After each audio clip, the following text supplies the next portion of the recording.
નમો વીતરાગાય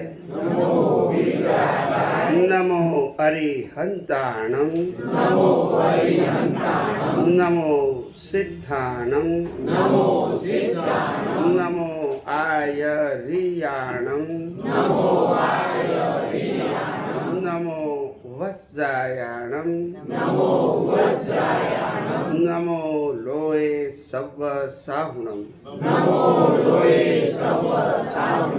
ऐसो पंच नमुकारो सब पावपणासनो मंगलानंच सव्वेसिं परमं हवै मंगलम्। ओम नमो भगवते वासुदेवाय। ओम नमः शिवाय। जय सच्चिदानंद। प्रत्यक्ष दादा भगवान साक्षी है।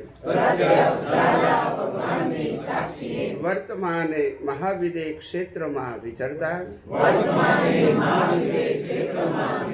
तीर्थंकर भगवान श्री सिमंदर स्वामी ने अत्यंत भक्ति पूर्वक नमस्कार करूँ छूं। वात्सल्य मूर्ति श्री दादा भगवान ने अत्यंत भक्ति पूर्वक नमस्कार करूँ छूं। 33 कोटि देवी देवताओं ने अत्यंत भक्ति पूर्वक नमस्कार करूँ छूं। वितराग शासन देव देवियों ने अत्यंत भक्ति पूर्वक नमस्कार करूँ छूं। निष्पक्षपाती शासन देव देवियों ने अत्यंत भक्ति पूर्वक नमस्कार करूँ छूं। आ क्षेत्रना रक्षक देवी देवताओं ने अत्यंत भक्ति पूर्वक नमस्कार करूँ छूं। आखा ब्रह्मांडना जीव मात्रना रियल स्वरूप ने अत्यंत भक्ति पूर्वक नमस्कार करूँ छूं। जगत भरना संत पुरुषोનું યોગબળ जगत भरना सतपुरुषोનું યોગબળ અને પ્રગટ જ્ઞાની પુરુષોનું યોગબળ સમસ્ત વિશ્વનું કલ્યાણ કરો કલ્યાણ કરો કલ્યાણ કરો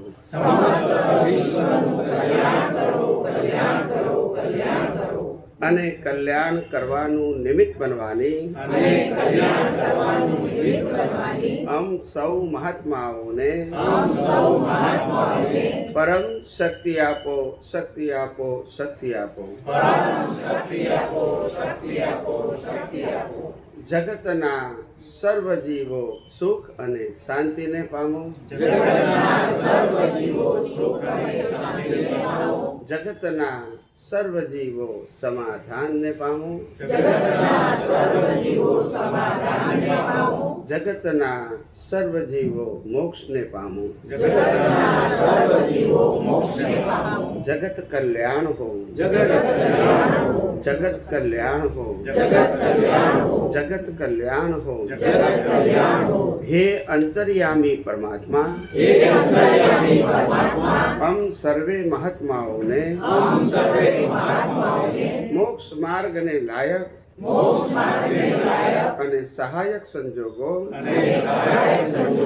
પ્રાપ્ત થાઓ પ્રાપ્ત થાઓ પ્રાપ્ત થાઓ પ્રાપ્ત મન વચન કાયાથી આ જગતના કોઈ પણ જીવને કિંચિત માત્ર પણ દુઃખ ન હો ન હો ન હો જય સચ્ચિદાનંદ. જય સચ્ચિદાનંદ. જય સચ્ચિદાનંદ. જય સચ્ચિદાનંદ. જય સચ્ચિદાનંદ. જય સચ્ચિદાનંદ. Recording in progress. કોઈને ત્યાંથી તકલીફ પડતી હોય અહીંયા કોચ લઈને આવો તો આજ નજીક આવી જવા. હા, અહીંયા આખો પટ્ટો ખાલો જ છે. અહીંયા આગળ 400-500 Recording stopped. તો છે પાછળ નહીં બેસવું પડે તમારે.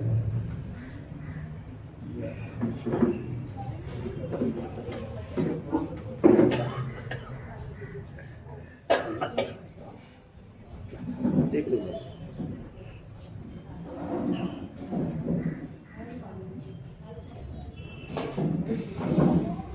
જય સચ્ચિદાનંદ. થોડો અવાજ મોટો કરજો. માઇકનો અવાજ મોટો કરજો. અંતર બહુ છે ને એટલે.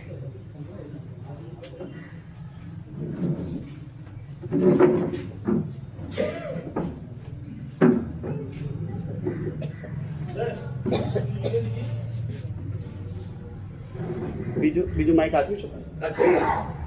હા. જય સચ્ચિદાનંદ. હા, બધાને થોડો બધાને સંભળાય છે ને બરાબર? ઓકે, બસ તો બરાબર. આપણે બધા અહીંયા ઘડી આધ્યાત્મ વિજ્ઞાન Recording in progress. એટલે સનાતન સત્ય અને એટલે કુદરતનું કાનૂન. આ ત્રણેય વસ્તુ એક જ છે. આધ્યાત્મ વિજ્ઞાન કો, સનાતન સત્ય કો કે કુદરતનો કાનૂન કો, ત્રણેય વસ્તુ એક જ છે. અનાદિકાળથી ભારત વર્ષની અંદર સદીઓથી અનેક ધર્મગુરુઓ આવી ગયા, અનેક મહાપુરુષો આવી ગયા, અનેક સંતો, મહંતો, યોગીઓ, જેને આ ભારત વર્ષની અંદર અલગ અલગ સમયે અલગ અલગ ધર્મની સ્થાપના કરી. સ્થાપનાનો મુખ્ય ઉદ્દેશ હતો પહેલામાં પહેલો માનવ ધર્મ. કયો હતો? Religion of humanity. પહેલો ધર્મ માનવ ધર્મ આવે, હ્યુમેનિટી. માનવ ધર્મની અંદર એનો પ્રિન્સિપલ શું છે? To help the other people. તનથી, મનથી, ધનથી, વાણીથી, ભાવથી કોઈ પણ રીતે હેલ્પ કરવી જરૂરિયાતવાળી વ્યક્તિને, એને માનવ ધર્મ કહેવાતું હતું. એમાં નાત, જાત, સંપ્રદાય જોવાતું. It's a common religion of universal. આખા દુનિયાનો એક જ ધર્મ. પછી બીજો આવે ધાર્મિક અથવા સાંપ્રદાયિક ધર્મ, જે બધાના જુદા જુદા હોય. કેવા હોય?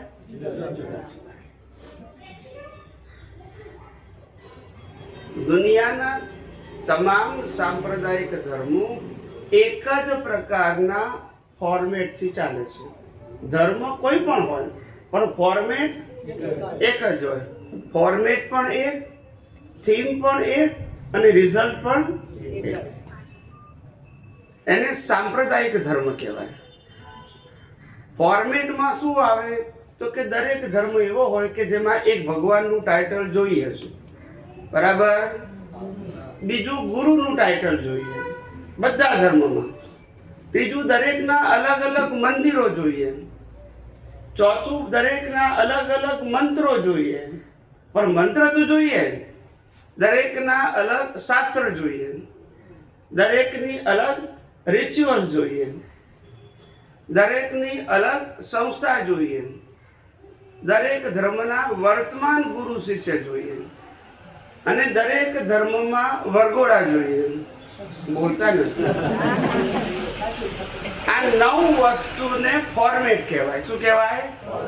એ બધા ધર્મમાં એક જ સરખો, ટાઇટલ બદલાય પણ ફોર્મેટ આનું. ધર્મ ગમે તો ફોર્મેટ આ જ હોય. જૈન, વૈષ્ણવ, શીખ, સ્વામિનારાયણ, પણ ફોર્મેટ તો આ જ. અને આ બધા ધર્મોની થીમ પણ એક છે. પુણ્ય કરો, પાપ ન કરો, અને પાપ થાય તો પ્રાયશ્ચિત કરો. આ એક જ થીમ. ધર્મ ગમે તે હોય, ફોર્મેટ પણ એક અને થીમ પણ. કોઈ ધર્મ એવું ના કહે કે પાપ કરો, સમજાય છે? પણ પુણ્ય કરવાનું તો બધા જ કહે. અને આ થીમનું ફળ શું? તો કે 4 ગતિ: મનુષ્ય ગતિ, પશુ ગતિ, નરક ગતિ અને ધર્મ. આપણને 4 માંથી એક ગતિએ લઈ જાય. ધર્મ, સાંપ્રદાયિક ધર્મ ક્યારેય મુક્તિ અપાવી શકે નહીં. એની થીમ જ પુણ્ય પાપ છે. એટલે પહેલું માનવ ધર્મ, બીજું સાંપ્રદાયિક ધર્મ, એનાથી ઉપર આવે આધ્યાત્મ. આધ્યાત્મ ધર્મ ના કહેવાય, આધ્યાત્મ વિજ્ઞાન કહેવાય.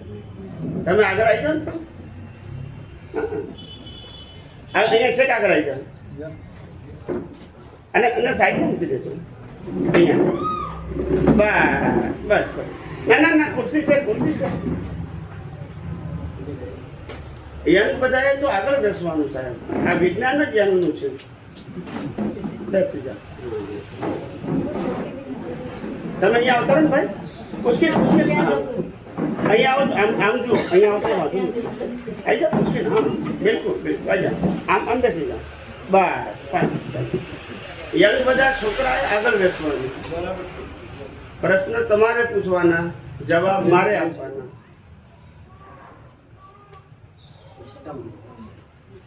હવે માનવ ધર્મ અને સાંપ્રદાયિક ધર્મની વાત કરી દીધી. હવે એનાથી ઉપર આવે આધ્યાત્મ. પણ એને ધર્મ ના કહેવાય, વિજ્ઞાન કહેવાય. શું કહેવાય? હવે ધર્મ અને વિજ્ઞાનમાં બેઝિક ફેર શું? કે ધર્મ એટલે દરેકના પોતપોતાના વ્યૂ પોઈન્ટ. વિજ્ઞાન એટલે યુનિવર્સલ ટ્રુથ, કે જે જીવ માત્રને લાગુ પડે. માને કે H2O થી પાણી થાય એટલે થાય, કોઈ માને કે એને સાયન્સ કહેવાય. તો આધ્યાત્મનો માર્ગ એ વિજ્ઞાન છે, ધર્મ નથી.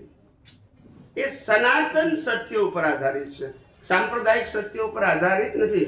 અને સનાતન સત્ય એટલે કુદરતનો કાનૂન.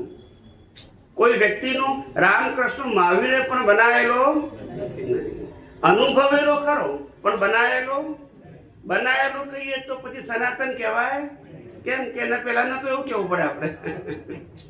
એટલે સનાતનનો મતલબ હતો, છે અને કુદરતનો કાનૂન કોઈ બનાવી શકે, અનુભવી શકે, બીજાને અનુભવ કરીને વહેંચી શકે, પણ ક્રિએટ ના કરી શકે. જ્યારે ધર્મ અને સંપ્રદાયમાં તો જે તમારે ઉમેરવું હોય તે ઉમેરી શકાય. જાય કે નહીં? દરેક ધર્મગુરુ પોતપોતાનું અંદર ઉમેર્યા કરે. એક માળા કે તો બીજો 5 કે, ત્રીજો 11 માળા કે. ખ્યાલ આવે? બધું બધાનું જુદું હોય. કોઈ તપ ઉપર મહત્વ આપે, કોઈ જપ ઉપર આપે, કોઈ માળા ઉપર આપે, કોઈ આરતી ઉપર આપે, કોઈ ધ્યાન ઉપર આપે, કોઈ મંત્ર ઉપર આપે. પણ કઈનું કોઈ દરેકનું હોય જ. એને આપવું જ પડે. અને વિજ્ઞાનમાં ફોર્મેટની એકે વસ્તુ આવે, એક પણ વસ્તુ ના આવે. વિજ્ઞાનમાં સનાતન સત્ય હોય. આ ફોર્મેટ શું છે? સાંપ્રદાયિક સત્ય છે. એટલે વિજ્ઞાનમાં ના આવે. ધર્મ એટલે દરેકની માન્યતા જુદી હોય.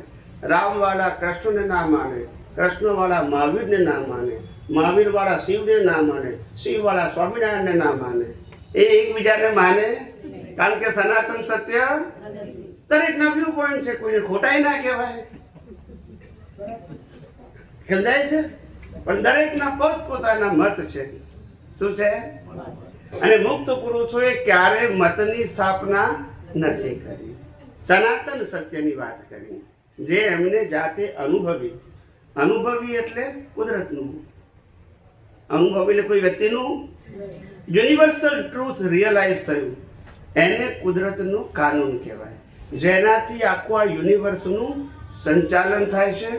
આ મન વચન કાયા અને જન્મ જીવન મૃત્યુનું પણ સંચાલન થાય છે, ચારે ગતિનું પણ સંચાલન થાય છે. એ કુદરતનો કાનૂન. એ જ્યાં સુધી નહીં જાણો, એ જ્યાં સુધી ફોલો નહીં કરો, ત્યાં સુધી કુદરત તમને અહીંથી છોડશે નહીં. ચાર ગતિમાં ફરવાનું, ચાર ગતિથી છૂટવાનું. કાનૂન તોડશો એટલે સજા મળશે, પછી પાપ રૂપે મળે કે એ બે સજા જ છે. ખ્યાલ આવ્યો? આપણને ભલે લાગે મજા, પણ છે સજા. ખ્યાલ આવ્યો? આ સંસારમાં આપણને ભલે મજા લાગે પણ સજા જ છે. કારણ કે નિરંતર પ્રેશરમાં જીવવાનું. કેવા જીવવાનું? પેલા કુકરનું પ્રેશર આવે એવું નહીં, માનસિક પ્રેશર બધાને જીવવાનું. અને એ પ્રશ્નોનું કોઈ કાયમી સમાધાન મળે. એ કાયમી સમાધાન આપ્યા વિજ્ઞાન, કુદરતનો કાનૂન, સનાતન સત્ય, આધ્યાત્મ વિજ્ઞાન જે કુદરતના કાનૂન પર આધારિત છે.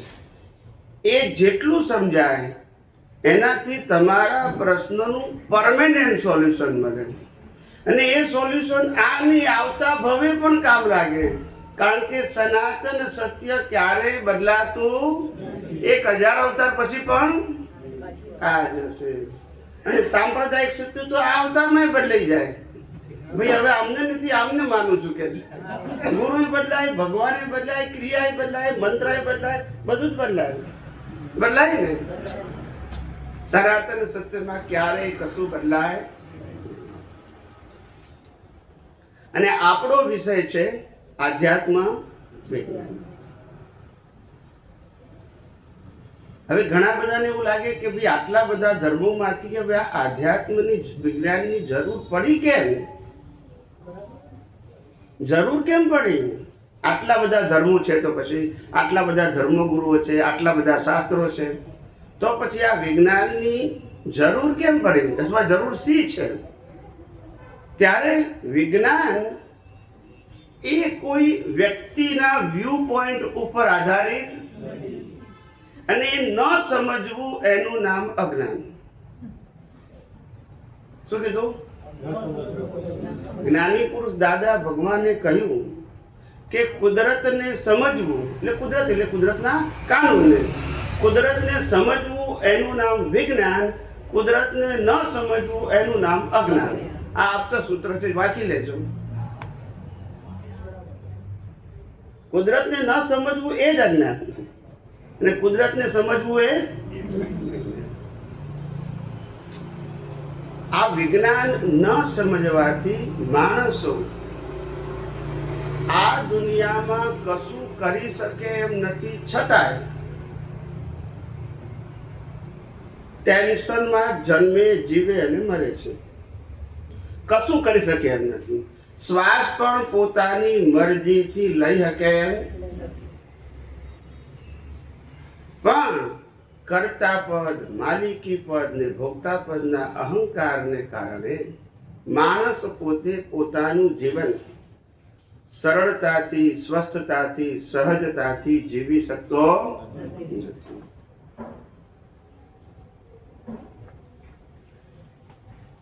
એના કારણો કહું. શું કારણ છે?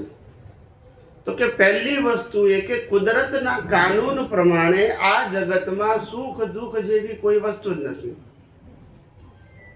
સુખ દુઃખ જેવી કોઈ વસ્તુ, સુખ દુઃખ એ તમારી વ્યક્તિગત માન્યતા છે.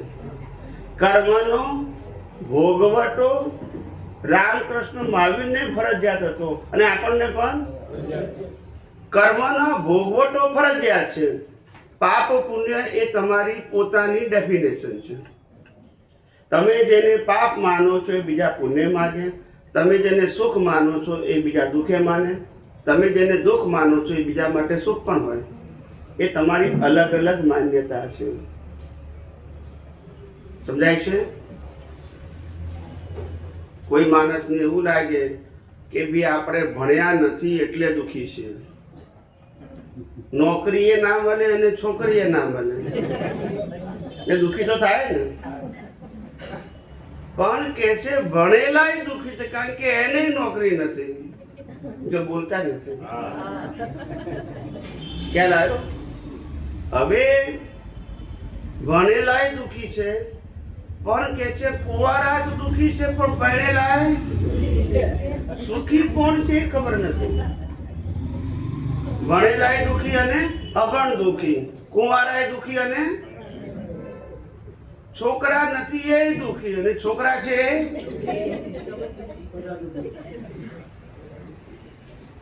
ઘણાને કહીએ ને આપણે 10-15 વર્ષ થઈ ગયા લગ્ન, હવે જીવનથી કંટાળી ગયા છે કે છે. પછી આપણે કહીએ ને કે બેમાંથી એક ગયા ને હવે શું થયું કે છે, તો કે હજુ દુઃખી છે ગયા પછી. અરે આનો કોઈ ઉકેલ? કુંવારાય દુઃખી, લગ્ન કર્યા તો દુઃખી, રાડ્યા તોય દુઃખી. હવે આનો ઉપાય હું વાંચું બોલું, કોઈ ઉપાય ખરો? કોઈ સ્ટેજ એવું છે કે જેમાં આપણે સુખી છે એવું કહીએ? નથી. પૈસા વગરના દુઃખી અને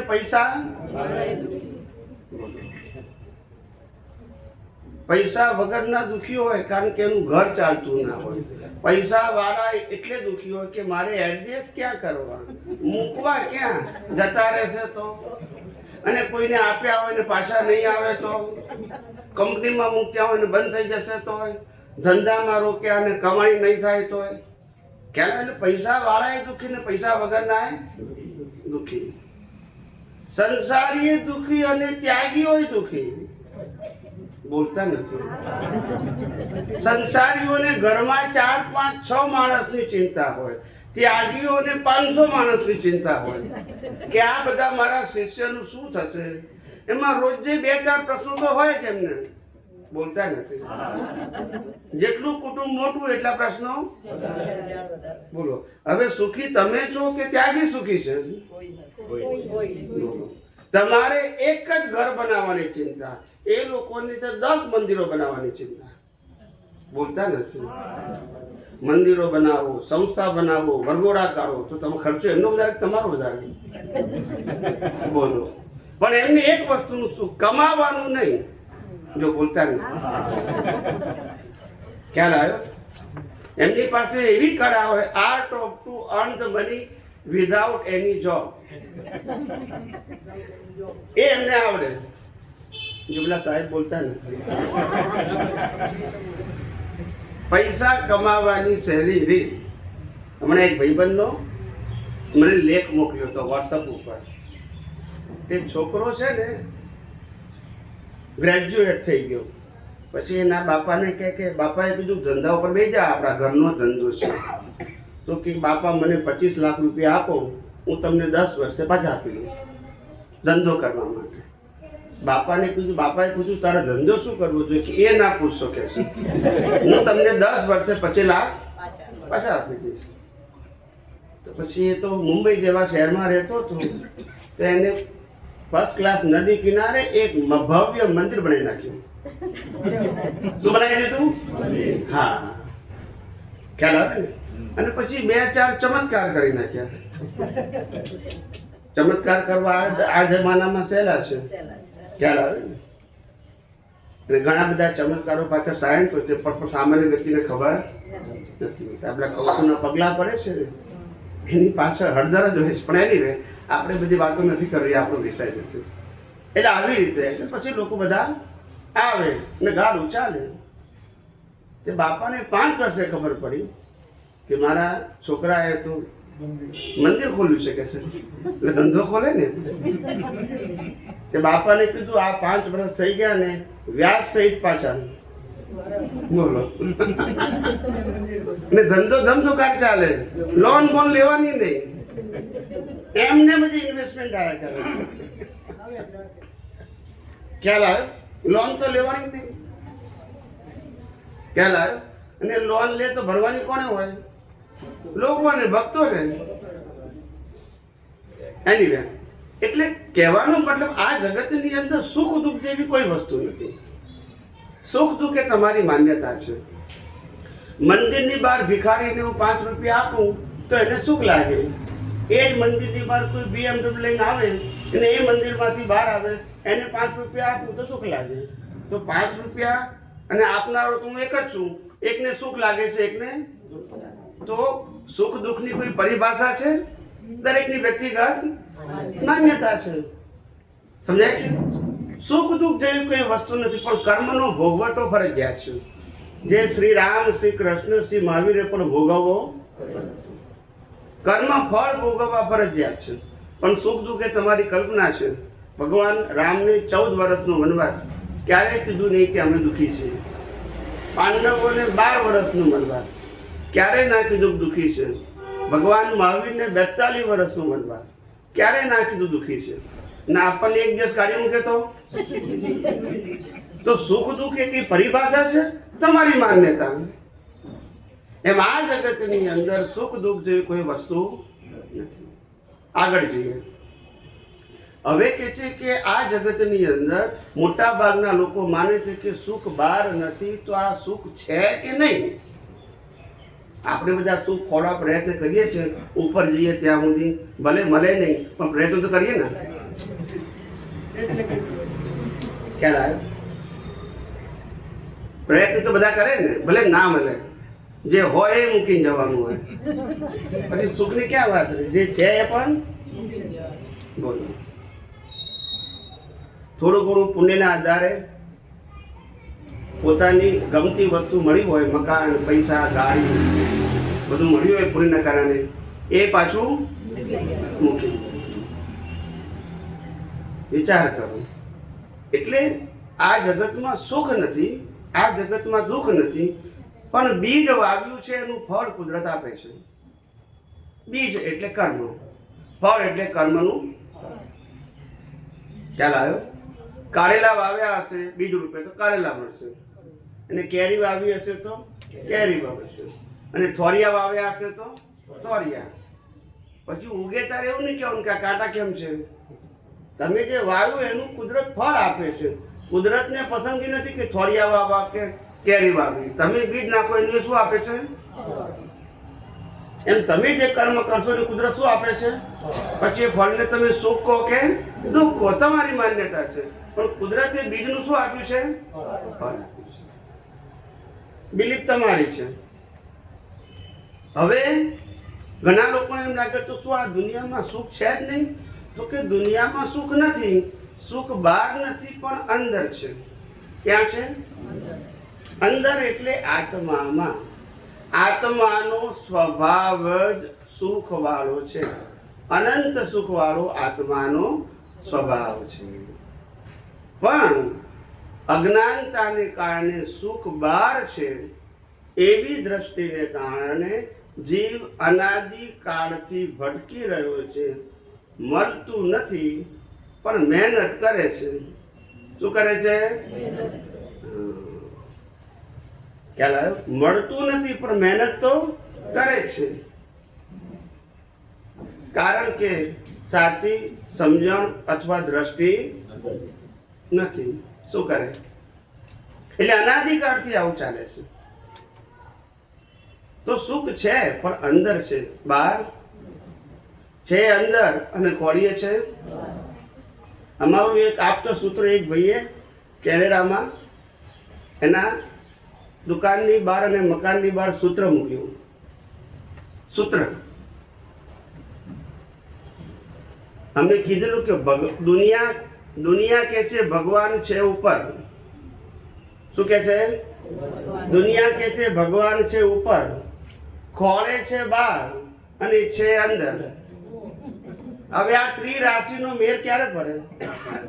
કે છે ઉપર, ખોળે છે બહાર અને છે અંદર. આવું પઝલ છે.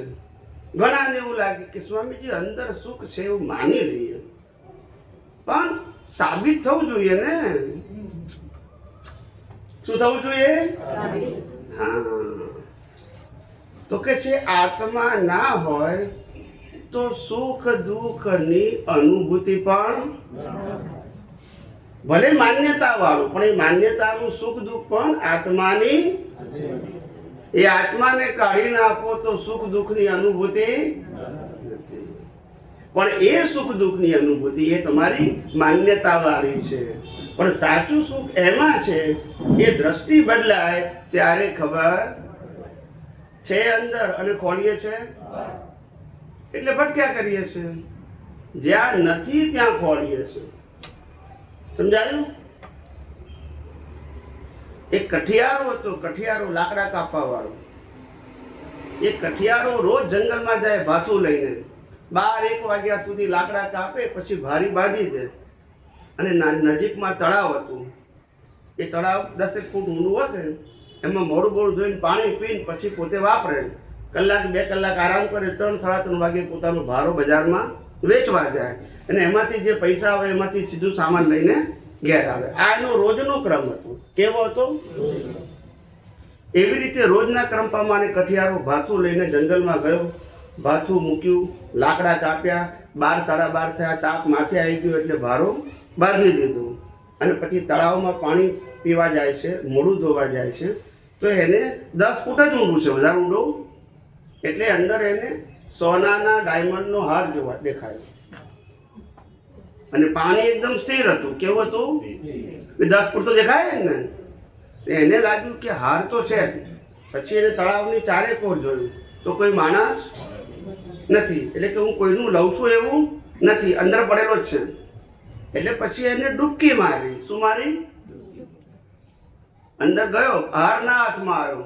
પછી તો પાણી ડોળી જાય એટલે દેખાય નહીં, એટલે આશરે પ્રયત્ન કર્યો પણ વધારે વખત પાણીમાં રહેવાય એટલે પાછો ઉપર આવી ગયો. પાછું પાણી સ્થિર થયું, પાછો દેખાયો, પાછી ડૂબકી મારી. એવું 5-10 વખત ડૂબકી મારી પણ હાર હાથમાં આવતો. હવે રોજે તો આવું કરતો નતો, આજે જ કરતો હતો. એટલે તળાવની બીજી બાજુ એક સંત રહેતા હતા ઝૂંપડીમાં. એને જોયું કે આ કઈ ડૂબકી મારે છે, બહાર નીકળે છે, ડૂબકી મારે છે, બહાર નીકળે, કઈ તકલીફ લાગે છે એને, તો હું એને મદદ કરવા જઉં. એટલે એ કિનારે કિનારે એની પાસે આવીને કહે છે કે ભાઈ તું મુશ્કેલીમાં હોય તો મને કે હું તને હેલ્પ કરું, મદદ કરું. એટલે એ કહે છે કે જુઓ હાર છે ને એ દેખાય છે પાણીમાં, હું લેવા જઉં છું તો હાથમાં આવતો નથી. હવે પેલા સંન્યાસી તો વૈરાગી હોય છે, એમને તો કોઈ મોહ નથી. એટલે એને ચારે કોર જોઈ લીધું. શું કર્યું? ચારે કોર જોઈ લીધું. પછી પેલા કઠિયારાને કહે છે કે જ્યાં હાર છે ત્યાં તારી દ્રષ્ટિ નથી, અને તારી દ્રષ્ટિ છે ત્યાં હાર નથી. તોય પેલો કઠિયારો માનતો. એ કહે છે જ્યાં હાર છે ત્યાં જ મારી દ્રષ્ટિ છે. તો પેલા કહે છે ના, હાર છે ત્યાં દ્રષ્ટિ છે જ નહીં, અને તારી દ્રષ્ટિ છે ત્યાં હાર. એટલે પેલો કઠિયારો કહે છે ભાઈ મને આવી ગોળ ગોળ વાત સમજણ પડતી, મને મારી ભાષામાં સમજાય એવું કહો. તો પછી પેલા સંન્યાસીએ કીધું કે ભાઈ હાર તો ઝાડ ઉપર લટકે છે, પ્રતિબિંબ છે, આ બોલતા નથી. એમ સુખ અંદર છે ને આપણે આ પ્રતિબિંબને લેવા ફરીએ જગતમાં. અહીંયા સુખ છે, અહીંયા સુખ છે, અહીંયા સુખ છે. સમજાય છે? સમજાય છે?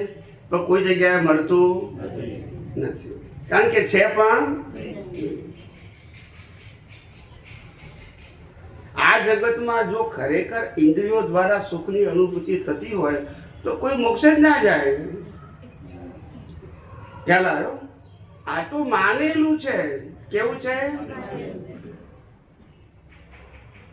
હમણાં એક ભાઈએ પ્રેમની સરસ વ્યાખ્યા કીધી. મને કે સ્વામીજી પ્રેમ કોને કહેવાય? મેં કહું વારે ઘડીએ તૂટે ને હંધાય એનું નામ પ્રેમ. શું થાય? આજે વૈરાગ ગયા અને કાલ લાગે કે હવે મજા બરાબર છે. આવું આમ જ જિંદગી ચાલે. એકદમ વૈરાગ્ય આવે તો તૂટી જાય બધું, પણ થોડો થોડો આવે એટલે ચાલે. કુદરત એવી હોશિયાર છે ને કે માણસને માર પણ હપ્તે હપ્તે આપે છે. એક આમ તો આપે તો બચારો ઉપર પહોંચી જાય. એટલે આપણા ગુજરાતીમાં કહેવત છે કે અધમુઓ થઈ જાય છેલ્લે પછી મરે. અધમું થયા, કેટલાય માર ખાધા પછી છેલ્લે મરે, પણ એ પેલા અધમુઓ થઈ ગયો હોય. અધમુઓ એટલે અડધા મરેલા જેવો થઈ ગયો હોય, પછી ફાઇનલ મરે. પછી આ કુદરતની વાતો બધી સમજવા જેવી છે. એટલે કહેવાનો મતલબ કે સુખ બહાર નથી, સુખ અંદર છે, આત્માનો સ્વભાવ છે.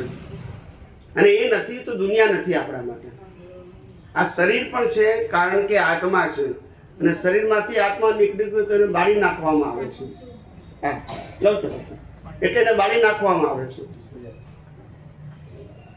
બરાબર? શરીરમાંથી આત્મા નીકળી જાય એટલે શું કરીએ છીએ આપણે? હવે જે શરીર એવું કહેતું હતું કે આ મારા સંબંધ છે, મારી સંપત્તિ છે, મારા સાધન છે, મારી સત્તા છે, મારું લાઈફ છે, એને જ બાળી નાખ્યું. એટલે કશું રહ્યું? વિચાર કરો. આનું નામ રોંગ બિલીફ, ખોટી માન્યતા. ખોટી માન્યતાથી જીવીએ છીએ આપણે. ખોટી માન્યતા. આપણા કે છે ને માણસો, આશા અમર છે, ભલે એ મરી જાય. આશા ના મરે. આશા અમર છે, ભલે એ મરી જાય. તો પ્રિન્સિપલ હું હસતા હસતા એટલા માટે પૂછું કારણ કે આ વિજ્ઞાન બહુ ગહન છે, આ આધ્યાત્મ માર્ગ બહુ ગહન છે. અને ગહન હોવાથી જો સીધી સાદી ભાષામાં કહું ને તો તમને ભારે ખમલાય. માટે મારે બાળકની જેમ સમજાઈને કામ કરવું પડે, નહીતર બધાને અધર જાય. ખ્યાલ આવ્યો?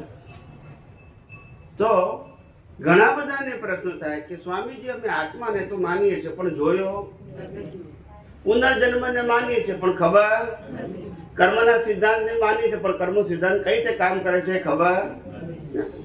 તો પહેલા આ ત્રણ વસ્તુની હું તમને સૈદ્ધાંતિક સમજણ આપું. કેવી? સૈદ્ધાંતિક. શ્રદ્ધા, મારી એક પણ વાત શ્રદ્ધા ઉપર નહીં હોય. સિદ્ધાંત. સિદ્ધાંત એટલે કુદરતનો કાનૂન, ધર્મનો કાનૂન નહીં. તો ઘણાને લાગે કે ભાઈ આત્મા છે કે નહીં એ ખબર નથી, પુનર્જન્મ છે કે નહીં એ ખબર નથી, કર્મનો સિદ્ધાંત છે કે નહીં એ ખબર નથી. માનીએ છે ખરા શાસ્ત્રના આધારે. આપણે આજે એને પ્રૂવ કરીએ, સાબિત કરીએ. તો કે આપણે બધા એક્ઝામ અને રિઝલ્ટમાં માનીએ કે ના માનીએ? પહેલા એક્ઝામ કે રિઝલ્ટ હોય? બીજ અને ફળમાં માનીએ કે નહીં? તો પેલા ફળ હોય કે બીજ હોય? મહેનત રિઝલ્ટમાં હોય કે એક્ઝામમાં? તમે બધા બરાબર ભણેલા છો. આપણો જન્મ થાય એને એક્ઝામ કહેવાય કે રિઝલ્ટ કહેવાય? તો રિઝલ્ટમાં મહેનત હોય? જન્મ હોય એટલે મા બાપ તૈયાર, જો બોલતા નથી કે તમારે બનાવવાના, ભાઈ બહેન તૈયાર, રહેવાનું ઘર, ધર્મ પણ, ગામ પણ, કાકા મામા ફૈબા બધા, આપણું નામ પણ, કારણ કે રિઝલ્ટ છે. રિઝલ્ટમાં મહેનત.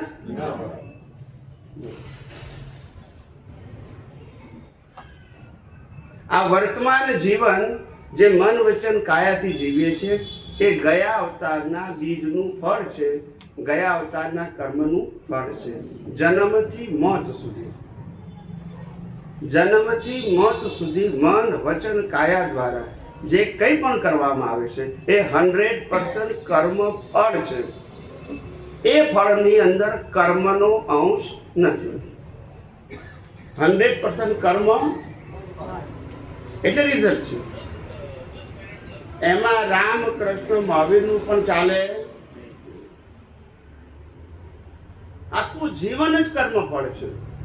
અને ફળ હોવાથી આપણે મનથી માનીએ છીએ હું મહેનત કરું છું પણ કરતા નથી, કરવી પડે છે. ખ્યાલ આવ્યો? કરવી, છૂટકો જ નહીં. કારણ કે તમે તે પ્રકારના કર્મો લઈને આવ્યા છો. અને કર્મ કેવા લાયા છે? કહેવાય નહીં અને સેવાય નહીં. જાય તો જાય કહા. સમજાય છે? અમારા અમદાવાદના એક ભાઈ આજથી 25-30 વર્ષ પહેલા કાંકરિયામાં ડૂબકી મારી સવારના 4 વાગે મરી જવા માટે. જીવનથી કંટાળી ગયા હતા. પગાર બહુ ઓછો, 6 જણા ખાનારા, નાનું જૂનું ઘર હતું અને દર મહિને 25-50 રૂપિયાની ટૂર પડે. હવે ક્યાં સુધી ઉછીના લેવા? એટલે જીવનથી કંટાળી ગયા તો કાંકરિયામાં ડૂબકી મારી. તો જેવી ડૂબકી મારી એટલે અવાજ આવે, લાઈફ ગાર્ડે એમને કાઢ્યા, એમને ઊંધા કરીને પાણી કાઢ્યું અને ઘેર મોકલી દીધા. ના સમજાયું? હવે કરવું શું? પાછું 4-6 મહિના થયા, પાછું ફેરથી આવું થયું. 4-6 મહિના થયા, વર્ષ 2 વર્ષ થયા, પાછું ફેરથી આવું થયું. અને ફેરથી એમને લાગ્યું કે હવે મારે આવું થયું છે, શું કરવું? એટલે પાછું ફેરથી મરવા ગયા, ડૂબકી મારી, ફેરથી પાછા એને બચાયા અને પાણી કાઢીને ઘેર. પાછા બીજા 2-5 વર્ષ નીકળી ગયા, ત્રીજી વખત ફેરથી પડવા આવ્યા. એ પડ્યા અને પાછા બહાર કાઢીને ઘેર. એટલે પત્રકારોને લાગ્યું કે આવું બની નહીં કોઈ દિવસ. 3 વખત પડે ને 3 વખત પાછા બચે ને ઘેર મોકલી આપે. તે પત્રકારો બચારા એને ઘેર ગયા, ગુજરાત સમાચાર વાળા, કે આવો કિસ્સો તો બહુ જલ્દી બને નહીં. એટલે એના ઘેર ગયા. તો બચારો ગરીબ માણસ હતો, અડધી ચડ્ડી ને બંડી પહેરીને બચારો બેઠો હતો. તે પેલાએ પૂછ્યું કે આ ડૂબકી મારી ભાઈ તમે જ છો? તો કે આ હું જ છું ભાઈ. કે તો કે છે હવે તમારો લેખ લખવા માટે આવ્યા છે, તમારા જીવનનું રહસ્ય બતાવો. કે શું કે છે? તમારા જીવનનું. તો પેલો ભાઈ તો બચારો સીધો સાધો હતો. એ કે છે મારા જીવનનું કોઈ રહસ્ય નથી ભાઈ, આ ઘરવાળા જીવવા દેતા નથી, પેલા લોકો મરવા દેતા નથી, જાય તો જાય કેમ? ના સમજાયું? આ ઘરવાળા કે જીવવા દેતા નથી ને પેલા મરવા દેતા નથી. હવે જવું ક્યાં મારે? કે છે અમારા રહસ્ય જેવું. હા, ટ્રેજેડી છે મારી. એટલે જીવનમાં આવું થઈ ગયા છે માણસને. પણ આવી રીતે જ્યારે જન્મો ત્યારે આખી પરિવાર, સત્તા, સંપત્તિ, સંબંધ, સાધન, સમય પ્રમાણે બધું મળ્યા જ કરે તમને. એ કર્મનું ફળ શું કહેવાય? ગયા અવતારના કર્મનું. એટલા કર્મનું સિદ્ધાંત સાબિત થઈ ગયો. જેવા કર્મ એવું જ ફળ. પુનર્જન્મ સાબિત થયો? આ કે ના બોલો? સાબિત થયો. એમ કહું સાબિત થયો ને. કર્મ ગયા અવતારનું ફળ એટલે પુનર્જન્મ સાબિત થયો. આત્મા સાબિત થયો? બોલો. આત્મા સાબિત થયો? યસ કે નો? યસ નહીં તો પછી જવાબ આપો. અહીંયા કશું રેન્ડમ નહીં બોલવાનું, અધ્ધરતાલ નહીં. જે આત્માની હાજરીમાં કર્મ બાંધો એ જ આત્માની હાજરીમાં કર્મ ભોગવવા પડે. એટલે આત્મા તેનો પશુઓનીમાં જાય તોય તે, નરગતિમાં જાય તો તે આત્મા, દેવગતિમાં જાય તોય, અને મનુષ્યમાં આવે તો પણ. કારણ કે બાંધ્યા હતા એની હાજરીમાં તો ઉકલે પણ. એક આત્માની હાજરીમાં બીજા આત્માની હાજરીમાં ઉકલે એવું બને ના બને. ખ્યાલ આવી ગયો? એટલે કર્મનો સિદ્ધાંત, પુનર્જન્મનો સિદ્ધાંત અને આત્મા, ત્રણેય વસ્તુ સાબિત થઈ ગઈ. આ તમારું જતો રહ્યું.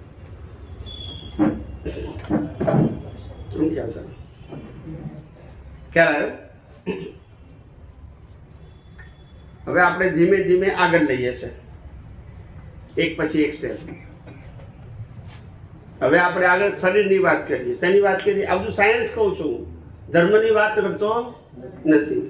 આમાં પાપ પુણ્ય શબ્દ આવશે નહીં. હવે આ શરીરની વાત કરું. દુનિયામાં 9 અબજની પોપ્યુલેશન છે મનુષ્યની. આ શરીર, એ મનુષ્યની ડિઝાઇન પૂછું છું હું. રૂપ, રસ, ગંધ, આકાર, હાઈટ, વેઇટ પૂછતો. ડિઝાઇન 9 અબજની મનુષ્યની ડિઝાઇન એક છે કે જુદી જુદી છે? બોલો. બધાને 2 આંખ હોય, કોઈ 4 આંખ હોય, નાક 2 હોય, મોઢા 2 હોય, બે મોઢે બોલવાનું કહેવાય, પણ મોઢું તો એક જ હોય ને. આમે બોલે ને આમે બોલે, પણ મોઢું તો એક જ હોય ને. હાથે બે જ હોય ને પગે બે હોય. ખ્યાલ આવે ને? અને ડિઝાઇન કહેવાય. શું કહેવાય? મેં કલર, વેટ, હાઈટ પૂછી, ડિઝાઇન. તો 9 અબજની હ્યુમન લાઈફની ડિઝાઇન કેવી હોય? એક જ સરખી હોય. એમ રામકૃષ્ણ મહાવીરની પણ ડિઝાઇન આ જ હોય. એક સરખી ડિઝાઇન કેમ છે? નેચર મેડ. કોને બનાવ્યું? કુદરતે બનાવ્યું. ભાઈ મનુષ્ય એટલે આવી ડિઝાઇન હોય, ઘોડો એટલે આવો જ હોય, હાથી એટલે આવો જ હોય, ગધેડો એટલે આવો જ હોય.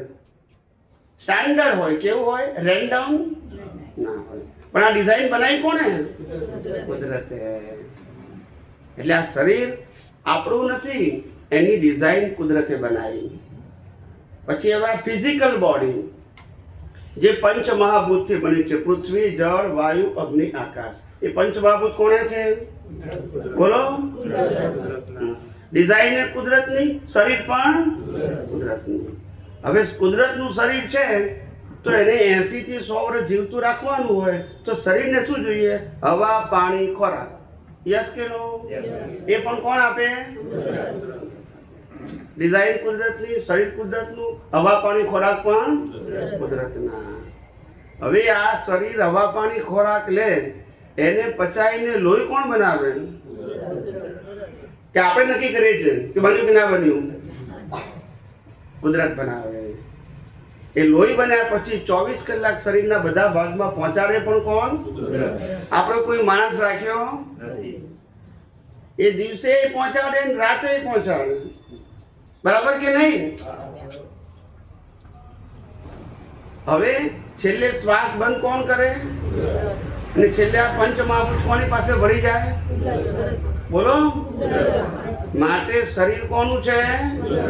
સંચાલન કોનું છે? છેલ્લે રહે છે કોની પાસે? હવે મહત્વની વાત હવે આવે છે. જો શરીર જ કુદરતનું હોય તો પછી સત્તા, સંપત્તિ, સંબંધ, સાધન કોના હોય? બોલતા નથી.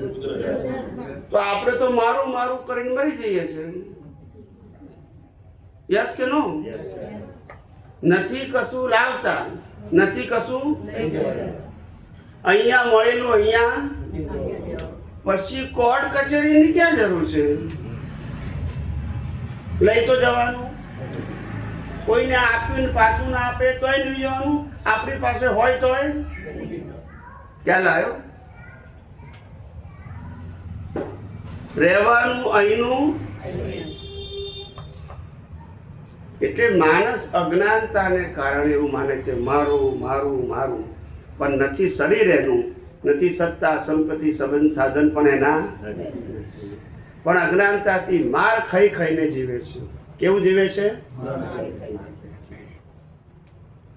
વિચાર કરો. હવે મહત્વની વાત હવે એના પછી આવે છે. આપણે બધા આટલી વાત જાણી કે આ જગતમાં આત્મા સિવાય આપણે અથવા આપણું કશું નથી. શરીર પણ આપણું નથી અને સત્તા, સંપત્તિ, સંબંધ, સાધન પણ આપણા નથી. અને એના માટે જ આપણે જિંદગીભર સંઘર્ષ કરીએ છીએ, માનીને, મારું મારું માનીને. ત્યારે કુદરત કહે છે કે જીવ કેટલો મૂર્ખ છે. આપું છું હું, લઈ લઉં છું, પણ હું તોય કહે છે મારું છે. ખ્યાલ આવ્યો? 80 વર્ષ થયા, 85 વર્ષ થયા, હજુ કેટલી મિલકત રહી, કેટલી વધી, એ જ ગણ્યા કરતા હોય ચોપડામાં. અને ઉપર કુદરત તમારા શ્વાસોશ્વાસ ગણે કેટલા બાકી છે. આ મિલકત ગણે, પેલા શ્વાસોશ્વાસ ગણે. બોલતા નથી. એમાં સાચું કોણ પડે? જીતે કોણ? શ્વાસ વાળો. બંધ થઈ જાય પછી બધું ગણતરી બધી. જો માણસ કેટલો મૂર્ખ બને છે. ખ્યાલ આવ્યો? પોતાની જાતે હોશિયાર માને છે. શું માને છે? બુદ્ધિશાળી માને છે, ચાલાક માને છે, છતાંય કશું લઈ જઈ શકતો. કુદરત આગળ કોઈની બુદ્ધિ, ચાલાકી, હોશિયારી ચાલે. સમજાય છે? હવે આગળ વધીએ. કર્મ કેવી રીતે બંધાય છે? આ છેલ્લું ટોપિક છે, પછી પ્રશ્નોત્તરી કરશો આપણે. કર્મ કેવી રીતે બંધાય છે?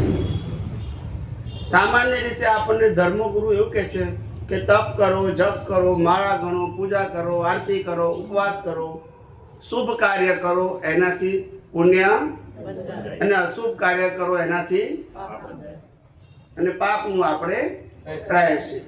આવું કહેવામાં આવે છે ને. પણ કર્મ ક્રિયાથી બંધાતા, ક્રિયા પોતે કુદરત સંજોગ આપે એ પ્રમાણે જ થાય, મરજી પ્રમાણે. સમજાય છે? ક્રિયા આપણા હાથમાં નથી. સંજોગ પ્રમાણે ક્રિયા કરવી. શુભ ક્રિયા કરવી હોય તો એ થાય નહીં, ને અશુભ ક્રિયા ના કરવી હોય તો એ કરવી પડે. એનું નામ સંજોગ. ખ્યાલ આવ્યો? જીવવું હોય તો જીવાય નહીં, ને મરવું હોય તો મરાય નહીં. એનું નામ કુદરતનો કાનૂન. ખ્યાલ આવ્યો? કશું આપણા હાથમાં નથી. એક શ્વાસ લેવાની સ્વતંત્ર શક્તિ પણ આપણી પાસે.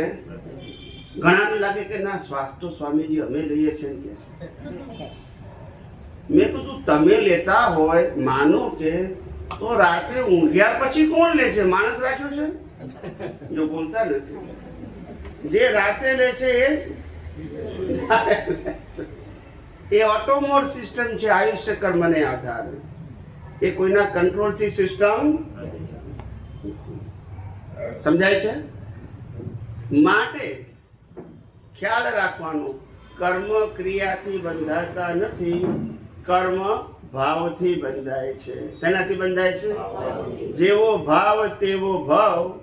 જેનો ભાવ બગડ્યો એનો, જેવી મતિ એવી, જેવી ક્રિયા એવી ગતિ. કોઈ શાસ્ત્રમાં લખેલો, હા કે ના બોલો ને? જેવી ક્રિયા એવી ગતિ કોઈ શાસ્ત્રમાં, પણ જેવી મતિ એવી, જેવા ભાવ તેવા. એટલે કર્મ ભાવથી બંધાય છે, ક્રિયાથી નહીં. સમજાયું કે નહીં?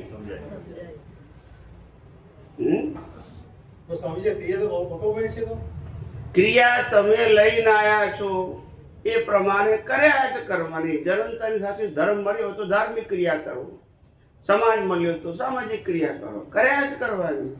એ શરીરનો ધર્મ છે. કોનો ધર્મ છે? ખ્યાલ આવે? એ શરીરના ધર્મ કરવા જ પડે, છૂટકો જ નહીં. અને એ જ પ્રમાણે બધું ધર્મ વ્યવહાર બી કરતો હોય, પૈસાએ કમાતો હોય, પ્રેશરે આવે, એ ભગવાન પાસે જાય, ભક્તિ કરે, માફી માગે, બધું જ કરે. કારણ કે છૂટકો નથી. તો તે મુશ્કેલી આવે એટલે ભગવાન પાસે જાય, કે ગુરુ પાસે જાય કે ભાઈ આશીર્વાદ આપો. શું કીધું? ને ગુરુ કહે છે હું એના માટે તો બેઠો છું. 100માંથી 25 માણસને પણ ફળે તો નુકસાન તો છે જ નહીં કઈ. અને 25 માણસમાં ફળે એમાંથી 5 તો એવા આવશે કે મંદિર માટે ડોનેશન આપે, જો બોલતા નથી. બાકીના ભલે ના આપે, એમ કરતા ગાડું ચાલ્યા કરે.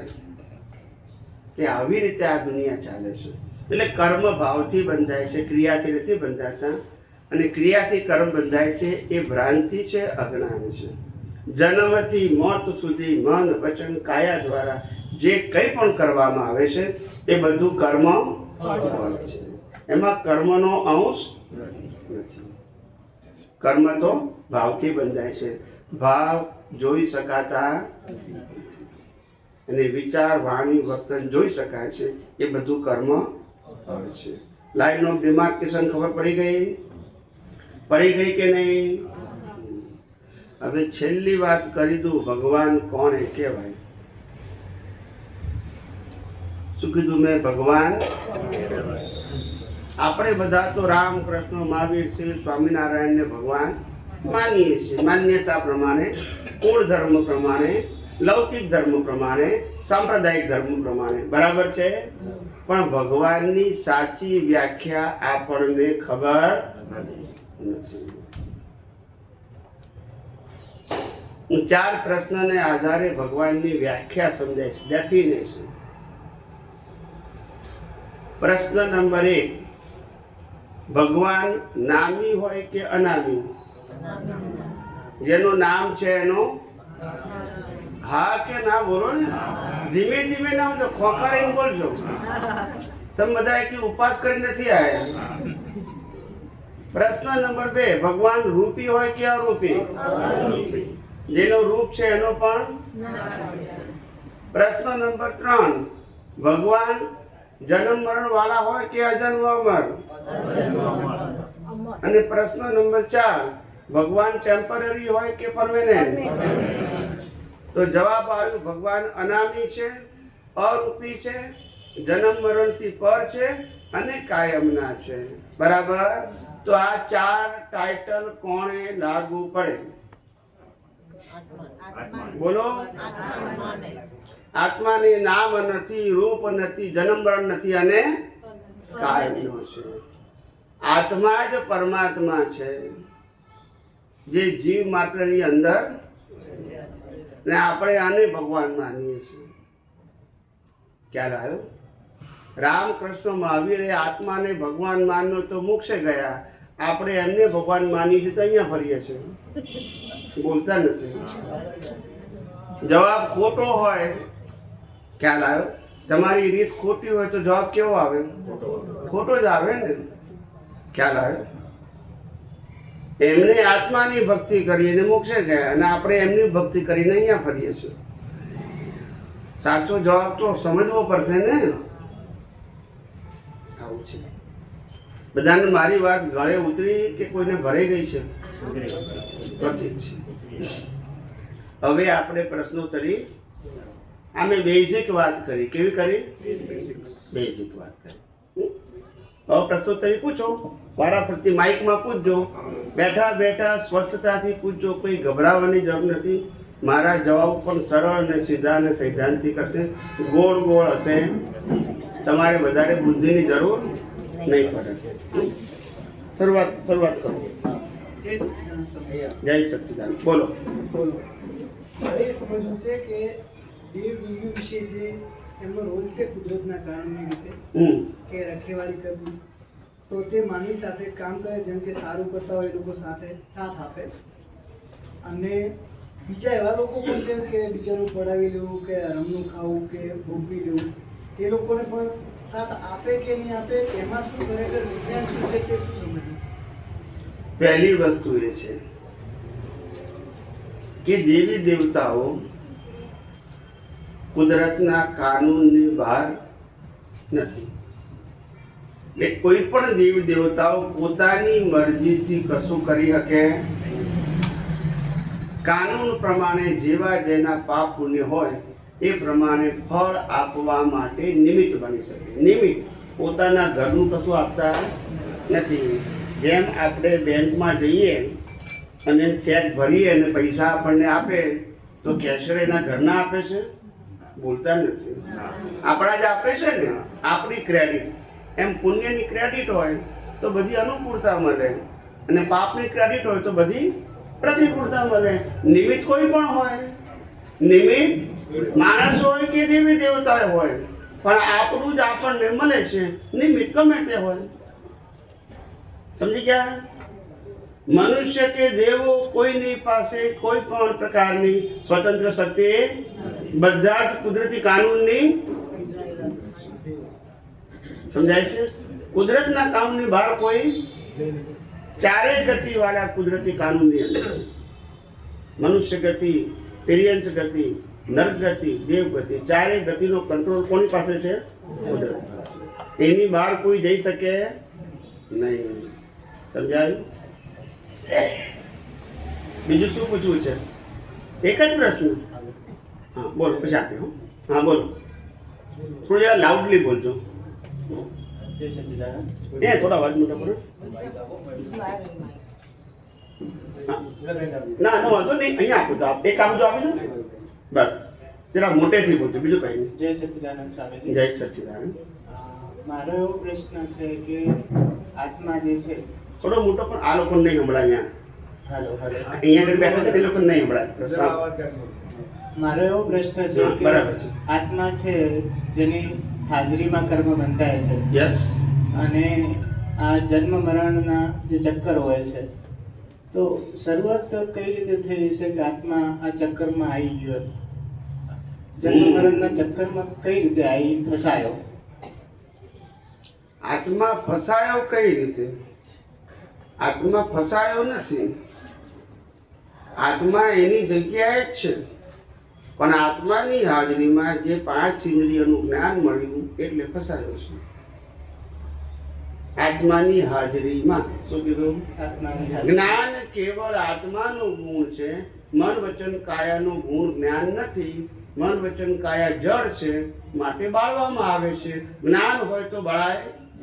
આપણે તો રામકૃષ્ણ મહાવીર નહીં બાળ્યા, કારણ કે શરીરમાં જ્ઞાન, શરીર જ્ઞાન વ્યક્ત કરવાનું સાધન છે. મોબાઈલ જ્ઞાન વ્યક્ત કરવાનું સાધન છે. ટીવી જ્ઞાન વ્યક્ત કરવાનું સાધન છે, પણ ટીવી મોબાઈલ શરીરમાં જ્ઞાન નથી. સમજી ગયા કે ના સમજ્યા? સ્વામીજી, એમાં એવું છે કે આપણે આત્માની હાજરીમાં કર્મ કરીએ છીએ, કર્મ બંધાય છે, એ જ રીતે કર્મ ઉકેલાય પણ છે અને મોક્ષ તરફ ગતિ કરે છે આત્મા. તો હું એમ કહેવા માંગુ છું કે આત્માની આમ શરૂઆત કઈ રીતે થઈ છે કર્મ બંધાવાની? એમ સ્ટાર્ટિંગ પોઈન્ટ એવું કહે છે. શરૂઆત તો હોય જ ને. આત્મા શરૂઆત એટલે શું છે? આત્માની ઉત્પત્તિ કે એવું કંઈ? પહેલી વસ્તુ એ કે ઉત્પત્તિ શબ્દ નહીં બોલવાનો. જેની ઉત્પત્તિ છે એનો નાશ બોલવું પડે. પછી હા, એટલે જ કહું આત્મા. જેનું જન્મ બોલો તો મૃત્યુ બોલવું પડે. આત્માનું મૃત્યુ થાય, હા. મને જન્મ શબ્દ વપરાય.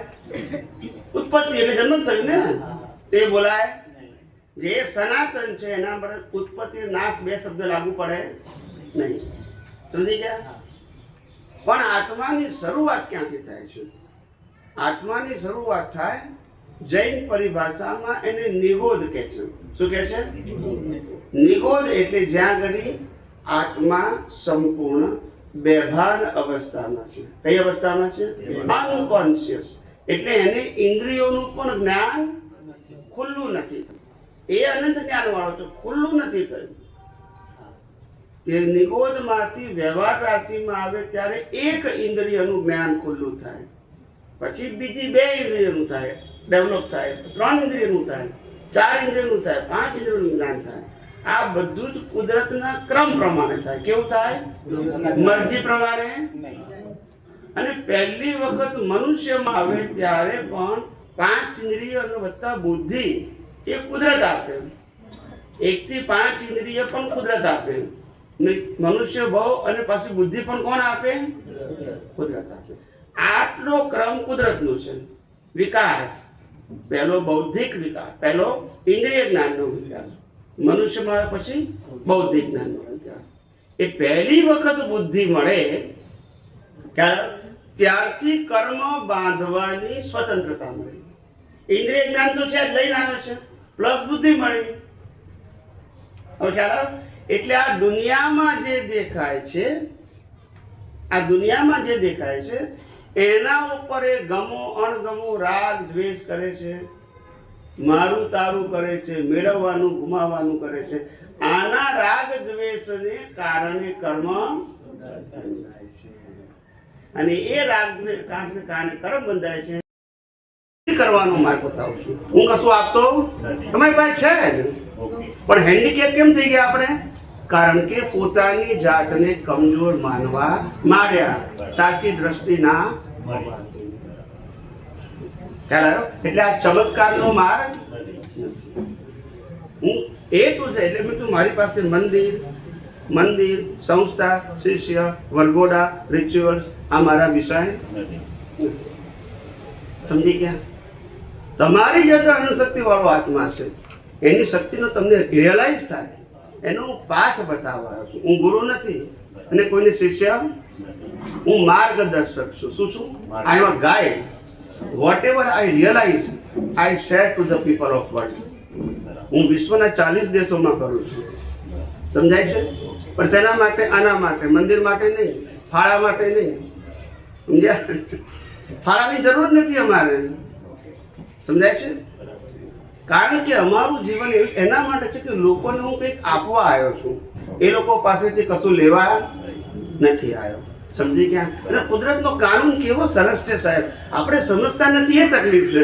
માટે આપણને ભય લાગે છે, કાલે શું થશે એવું આપણને લાગે છે. પણ કેમ લાગે છે? કારણ કે આપણે આ કુદરતનું વિજ્ઞાન જેમ છે તેમ સૈદ્ધાંતિક સમજતા નથી.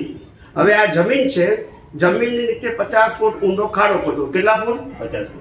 એ 50 ફૂટ ઊંડો ખાડો ખોદ્યા પછી ત્યાં જીવડું હોય ને, જીવાય, એને પણ કુદરત હવા, પાણી, ખોરાક આપે છે. યસ કે નો? તો આપણને નહીં આપે? પણ તોય ચિંતા, કાલે શું થશે? એ તમારી અજ્ઞાનતા છે. એને આપે છે, કુદરતની જવાબદારી છે. ના સમજાયું? જેને 100 વર્ષ જીવાડવાના છે ને હવા, પાણી, ખોરાક કુદરતે આપવા જ પડે. એનું આયુષ્ય કર્મ લઈને આવ્યો છે. The nature is bound because of your કર્મ. એ નવે નથી કરતી, એની ડ્યુટીમાં છે. શું છે? ડ્યુટીમાં. હવે સમજાઈ ગયા? એટલે આપણે એમ કે જીવન માટે ચિંતા કરીએ, કાલે શું થશે? એટલે કશું થવાનું નથી. ખ્યાલ આવ્યો? અને જે થવાનું છે અટકવાનું પણ નથી. ખ્યાલ આવ્યો? આ દુનિયામાં સત્તા ભલે ગમે ત્યાં પાસે હોઈ શકે. શું હોઈ શકે? પણ કોઈની પાસે ફ્રીડમ નથી. દેવો પાસે સત્તા ખરી, ફ્રીડમ નથી. ખ્યાલ આવ્યો? નરેન્દ્ર મોદી પાસે સત્તા ખરી, ફ્રીડમ નથી. ટ્રમ્પ પાસે સત્તા ખરી, ફ્રીડમ નથી. એવું તો સત્તા અને ફ્રીડમ, સત્તા એને પાવર મળ્યો છે પોસ્ટને આધારે, પણ ફ્રીડમ એટલે ઉપયોગ કરવો. એમાં સ્વતંત્ર સંજોગો જોઈએ તો જ કરી શકે. સમજાય છે કે નહીં? સમજાય. બીજો સ્વામી પ્રશ્ન એક વાયને પૂછી લો. હા, પૂછી લો. રામ ભગવાન થઈ ગયા, શ્રી કૃષ્ણ મોટે રામ ભગવાન થઈ ગયા, શ્રી કૃષ્ણ ભગવાન થઈ ગયા, મહાવીર ભગવાન થઈ ગયા, શ્રી સ્વામિનારાયણ બરોબર. પછી વાંધો નહીં. શંકર ભગવાન થઈ ગયા કે ધારો કે શિવ સ્વરૂપ કે એ બધા કલ્યાણ સ્વરૂપ, એમાં શિવ અને શંકરમાં થોડું ડિફરન્સ છે, થોડું સમજાવો. જો પહેલી વસ્તુ એ દેહ સ્વરૂપે કોઈ ભગવાન ના હોઈ શકે. ઓકે. પણ દેહની અંદર આત્મા રૂપે ભગવાન, આત્મા પ્રગટ થાય એટલે દેહ મંદિર થઈ જાય. બરાબર. અંદર ભગવાન પ્રગટ થાય એટલે શરીર શું થાય? મંદિર. મંદિર એટલે બીજાને માર્ગદર્શન આપવા માટે કામ લાગે. બરાબર. પણ દેહને પરમાત્મા કહેવાય નહીં. દેહને મંદિર કહેવાય કે જે મંદિરની અંદર ભગવાન પ્રગટ થાય છે. મંદિર કહેવાય, પણ દેહને ભગવાન ના કહેવાય. ના કહેવાય. હવે ખ્યાલ આવી ગયો?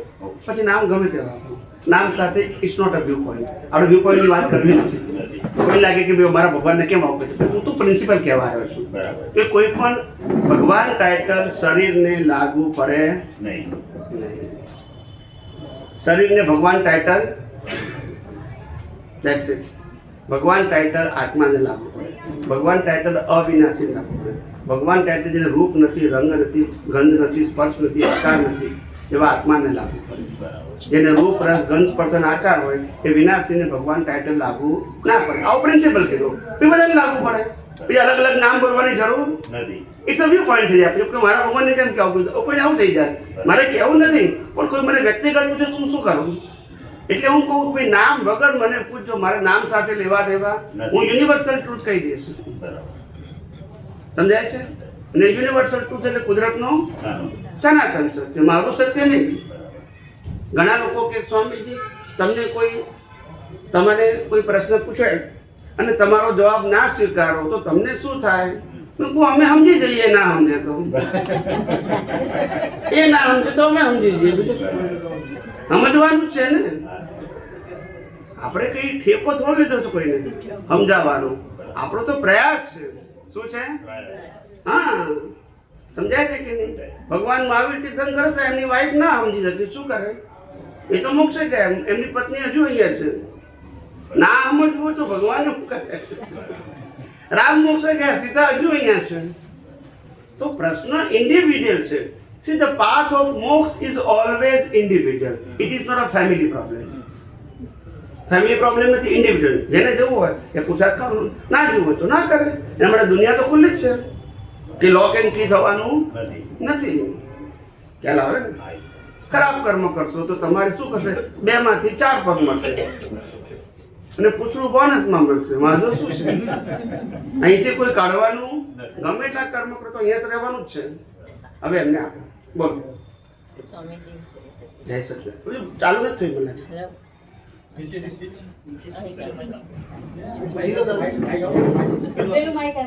પેલું તમને સારું ભાવશે. એક મારો પ્રશ્ન છે, હું પૂછી લઉં? ક્યાં છે? હા બોલો બોલો બોલો. સફરિંગ ઉપર સ્વામીજી પ્રશ્ન હતો. યા હું એક્ઝામ્પલ આપું એટલે ખ્યાલ આવે મારો પ્રશ્ન કે ફોર એક્ઝામ્પલ નજીક. ફોર એક્ઝામ્પલ બે મહાત્માઓ છે, બધું જાણે છે, બે જણની જોબ જતી રહી.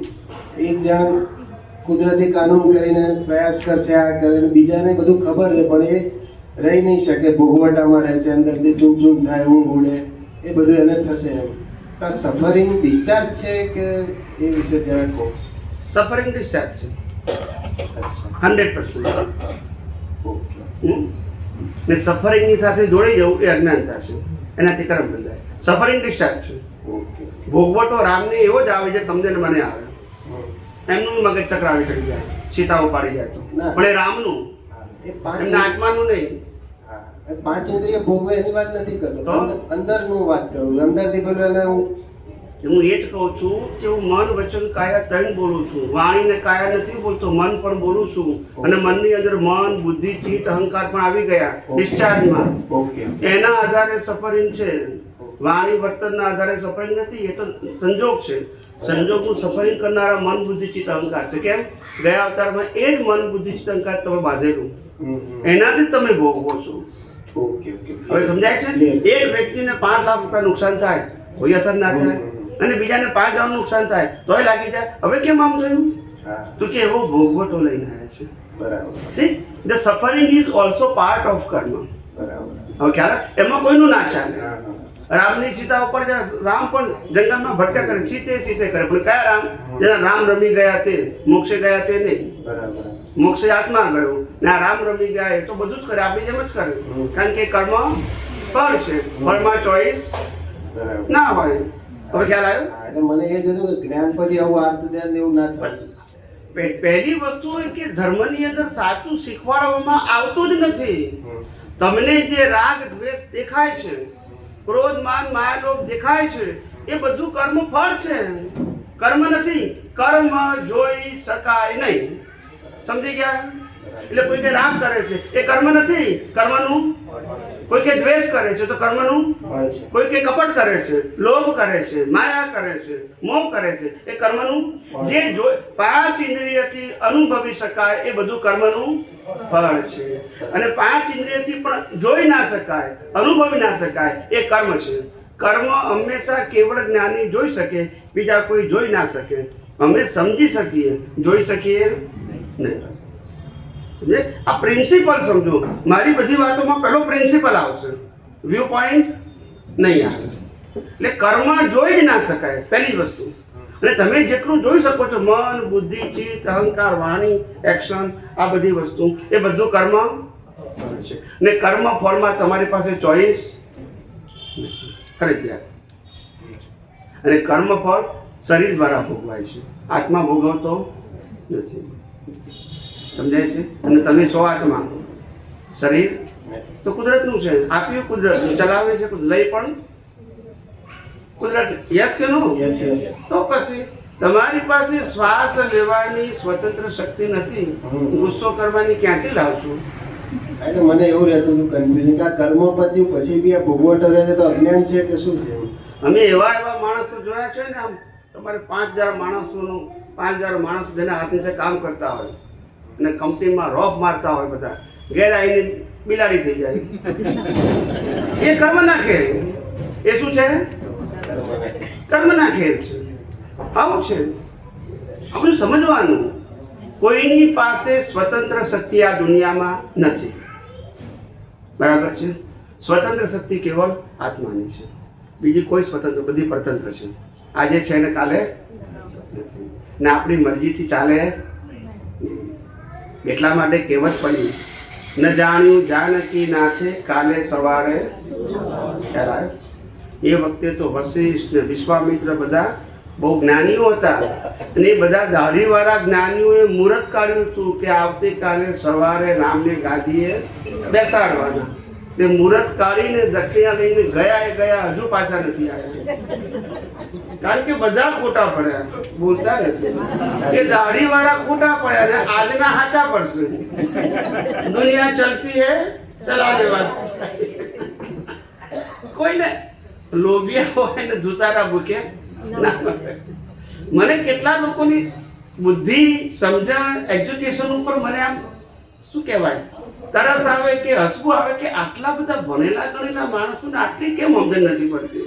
એક કોમન સેન્સ છે. ઘણા બધા ભણેલા ગણેલા હોય, ઓફિસર, ગવર્મેન્ટ અધિકારી, કંપનીના માલિક, તો પછી અમારી પાસે વાયા વાત આવે કે ભાઈ અમે તો ત્યાં ગયા હતા, આપણે એસ્ટ્રોલોજરને બતાવવા ગયા હતા અમારું ભવિષ્ય ખ્યાલ આવે. પછી એસ્ટ્રોલોજર એવું કીધું કે તમે આટલું કરશો તો આ તમારા સંજોગો બદલાઈ જશે. અમુક માળા પહેરશો તો બદલાઈ જશે, વીંટી પહેરશો તો બદલાઈ જશે, નંગ પહેરશો તો બદલાઈ જશે. બોલો ને, કે ને આવું કે મને એ સમજણ નથી પડતી કે તકદીર જ્યોતિષનું બદલાય છે કે તમારું. તમારા 25,000 રૂપિયા આપે એનું તો બદલાઈ ગયું, તમારું બદલાય કે ના બદલાય એનું તો બદલાઈ ગયું. એ વખતે સમજણ નથી પડતી કોઈને, આટલી કોમન સેન્સ નહીં. ખ્યાલ આવ્યો? જો બદલી શકતો હોત તો પેલા એનું બદલે કે તમારું બદલે? તો પછી આ બોર્ડની જરૂર પડે? જે પોતે જ રાહ જોઈને બેઠો કે ગ્રાહક ક્યારે આવે, એને એમ લાગે કે ગ્રાહક આવ્યો એટલે મારું કામ થયું, તમને એમ લાગે એના પાસે એટલે મારું કામ થયું. આવી દુનિયા પોલમ પોલ ચાલે છે. સાચી વાતની ખબર જ નથી પડતી. જ્યોતિષનું ઘર આપણે ચલાવીએ છીએ ને આપણું ઘર એ ચલાવશે. કેટલા બધા બુદ્ધિશાળી માણસો છે, આટલું નથી ખબર પડતી. જ્યોતિષનું ઘર કોણ ચલાવે? આપણે. ને આપણું ઘર એ ચલાવે. ભાઈ સેન્સ તો હોવી જોઈએ કે નહીં? બી પ્રેક્ટિકલ. આવું મિકેનિકલ, સ્વાર્થી ક્યાં સુધી જીવશે? આ દુનિયામાં કોઈ આપનાર નથી, કોઈ લેનાર નથી, અનલેસ યોર હિસાબ. આપનારે નથી અને માટે આ દુનિયામાં ભય પામવાની જરૂર નથી. તમારા મૃત્યુના સમય પહેલા મૃત્યુ આવવાનું, એમ દરેક સંજોગોમાં જે મેળવવાનું છે, ગુમાવવાનું છે, એના ટાઈમે જ થાય, કોઈની મરજીથી. માટે ગભરાવાની જરૂર નથી. તમને ખ્યાલ આવી ગયો ભાઈ? ઓકે, હવે પૂછો. હા, નજીક રાખ્યું. ચાલુ છે, નજીક રાખ્યું. એક આપતા સૂત્ર હતું, મને સમજવું હતું લખ્યું છે કે આપણે કલ્યાણ સ્વરૂપ કેવી રીતે હોય, તે કલ્યાણ સ્વરૂપ થઈએ તો જ તમને મળે, તેનું કલ્યાણ થાય. એક કલ્યાણ સ્વરૂપ કેવી રીતે હોય એટલે કલ્યાણ સ્વરૂપ એટલે શું છે? You are qualified to guide the other people. તમે એવું અનુભવ પ્રાપ્ત કરો કે બીજાને તમે સાચા માર્ગે ગાઈડ કરી શકો, એને કલ્યાણ સ્વરૂપ કહેવાય. પણ આજે તો શું, ચોપડીઓ વાંચીને બીજાને સમજાવે છે, તો ટીચર કહેવાય કે અનુભવી કહેવાય? that means કે બોલતા નથી. આટલું લોકોને સમજે છે. ચોપડીમાંથી વાંચીને બોલે અને ટીચર કહેવાય કે અનુભવી કહેવાય? ના, આપણે ટીચરની પ્રશ્ના કરીએ છીએ. એટલે ટીચરને તો ઘર ચલાવવાનું છે પગાર આપીને. તો આ બધા ધર્મગુરુ શું છે? ટીચર જ છે ને, એને સંસ્થાઓ ચલાવવાની છે. બોલતા નથી. એના પ્રવચન આપે તો કોઈ એને આપે પૈસા? એની સંસ્થાને મંદિરો ચલાવવાનું, તમારે ઘર ચલાવવાનું છે. બે ટીચર જ છે. અનુભવી માણસ ટીચર ના હોય, જે ગાઈડ. સમજાય છે? અનુભવીની જરૂર છે. એટલે જે પોતે અનુભવી થયો છે એ કલ્યાણ સ્વરૂપ કહેવાય. ચોપડીઓ વાંચીને કલ્યાણ સ્વરૂપ ના કહેવાય. એટલે આપણે આપણો ગોલ એવો હોય કે આપણે જે નોલેજ બધું આપણે મળ્યું છે કે આ એ realize થાય. જ્ઞાન આપણે Yes. અનુભવમાં લાવીએ તો આપણે એ કલ્યાણ સ્વરૂપ ધીમે ધીમે થઈ એનું શકે. કહેવાય. ઓફકોર્સ રામકૃષ્ણ મહાવીર કલ્યાણ સ્વરૂપ હતા. હા, એટલે મને તમે એક સિમ્પલ વ્યાખ્યા સમજી લો કે ગુલાબનો છોડ છે, બરાબર છે? હવે ગુલાબના છોડનો સ્વભાવ શું છે કે સુગંધી આપવાની. હવે ગુલાબનો છોડ છે, એની પાસે જે જાય એને આપે કે સિલેક્શન કરીને આપે? જે જાય એને આપે ને. એમ જે કલ્યાણ સ્વરૂપ થયેલો હોય એની પાસે જે જાય એનું કલ્યાણ જ છે, કારણ કે એ સ્વરૂપ થઈ ગયો છે. એને આપવા લેવાનું ગુલાબના છોડ જેવો થઈ ગયો છે કે મારી પાસે આવો તો બી આ જ વાતો છે, બીજી વાતો નથી. એવી રીતે એટલે મને આ મિનિંગ નથી ખબર કલ્યાણ સ્વરૂપ. એક બીજો સવાલ પૂછું? એક બોલો. એક જ છે. નહીં. બધું રિપીટ આપતા સૂત્રણ બધું છે.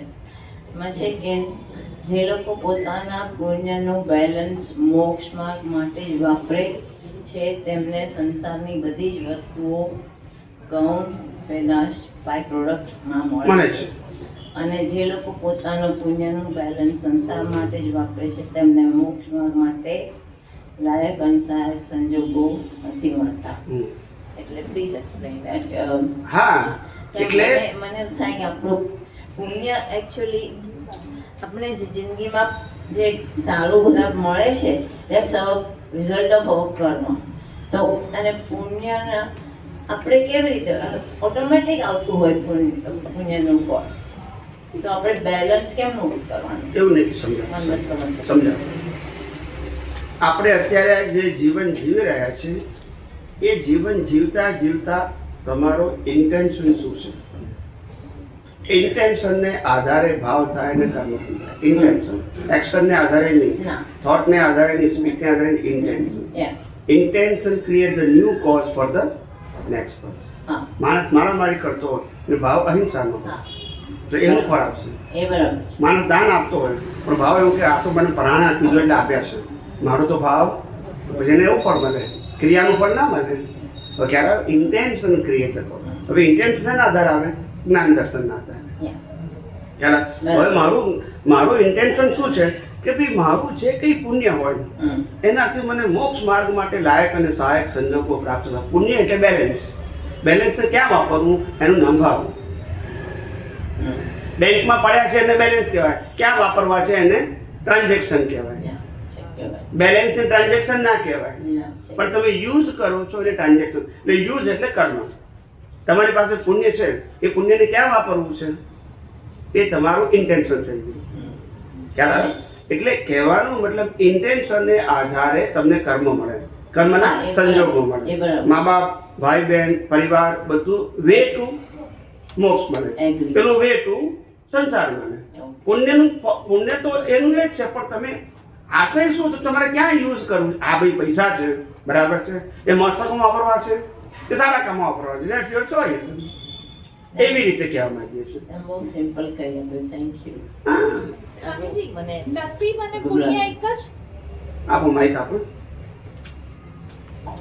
નસીબ અને પુણ્ય એક જ?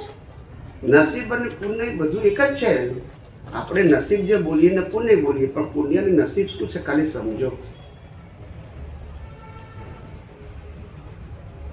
મહેનત કરવાથી મજૂરી મળે. શું મળે? આ ખાડા ખોદે ને તો એને મજૂરી મળે, બરાબર. ડિગ્રી પ્રાપ્ત કરવાથી સેલરી મળે. શું મળે? અને પુણ્યથી પ્રોફિટ મળે. ના સમજાય? શેઠ ભલે અંગૂઠા છાપો પણ પુણ્યશાળી છે ને. ખ્યાલ આવ્યો? અને એનો ક્લાર્ક મેનેજર હોય, ચાર્ટર્ડ એકાઉન્ટન્ટ હોય. ના સમજાય?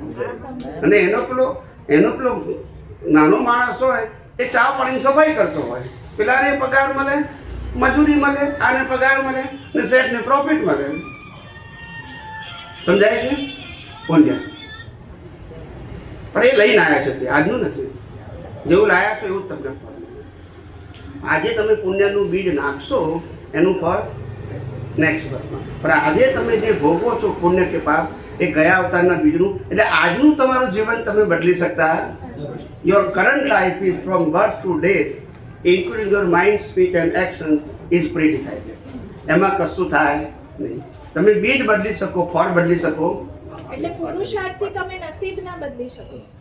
આ અવતારનું હા. નેક્સ્ટ બર્થનું બદલી શકો. નેક્સ્ટ બર્થના તો બીજ નાખી રહ્યા છો છેલ્લા શ્વાસ સુધી, એનું ફળ કુદરત આપશે. હવે ખ્યાલ આવી ગયો? હા. પણ આ અવતારના બીજ નાખીને આવ્યા છો એટલે આમાં કશું થાય. ખ્યાલ આવ્યો?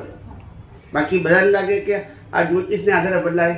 ભાઈ ખબર હોત ને રામ તો એને વીટી પહેરી હોત તો સીતા ના ઉપાડી ગયા હોત.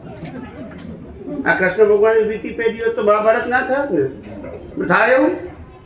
કર્મ સત્તા આગળ કોઈનું ચાલતું નથી. પણ હવે કીધું કે લોભિયા હોય તો ધુતારા ભૂખે ના મરે. એમાં આપણે શું કરીએ? એનું ચાલવું જોઈએ ને પાછું, એનું ફેમિલી હોય ને. બોલો, પણ પૂછે છે, બોલો. સ્વામીજી, દેહ છતાં નજીક નજીક. દેહ છતાં જેની દશા વર્તે દેહાતી તે સ્વામીજીના જ્ઞાનીના ચરણોમાં વંદન ભોગ ગણી. સ્વામીજી, આજે જે એક નાનો અનુભવ કયો કે હું સ્વામીજીના આવા પ્રત્યક્ષ સત્સંગમાં પહેલી વાર આવી છું, પણ આપ માનશો નહીં, જરા બી અતિશયોક્તિ નથી, પણ એટલા બધા પ્રશ્નો હતા કે જેના માટે હું ગૂંચવાયા કરતી હતી. તો સ્વામીજીના સત્સંગમાં એ પ્રશ્નો એકદમ સરળતાથી ઉકેલ તો આવી જ ગયો, પણ મારામાં એક નિર્ભયતા આવી ગઈ. બાકી મને બહુ જ ડર હતો મૃત્યુનો, પછી સોસાયટીનો, એ બધા ડર બી નીકળી ગયા. કે સ્વામીજી જ્ઞાનનો શોર્ટકટ બતાવ્યો અને જે સિદ્ધાંતો બતાવ્યા એ સિદ્ધાંતોથી. હવે બીજો મારો સવાલ એ છે કે એવું મેં વાંચ્યું છે દાદાજીની કે દાદાવાણીમાં કે આપણે મોક્ષે જવું હોય તો વિતરાગતાના સ્ટેશન સુધી પહોંચવું પડે.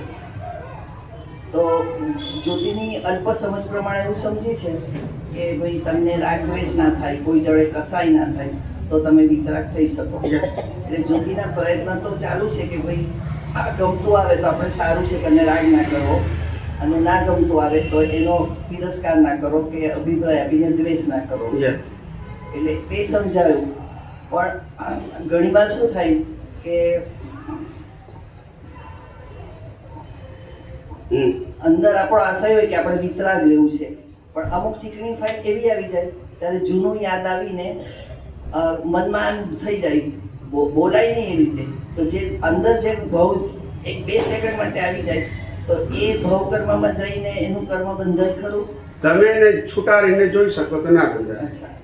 જેટલું તમે જોઈ શકો છૂટા રહીને એ પરિણામ, ને જેટલામાં ભળી જાઓ એ નવા બીજ પડશે.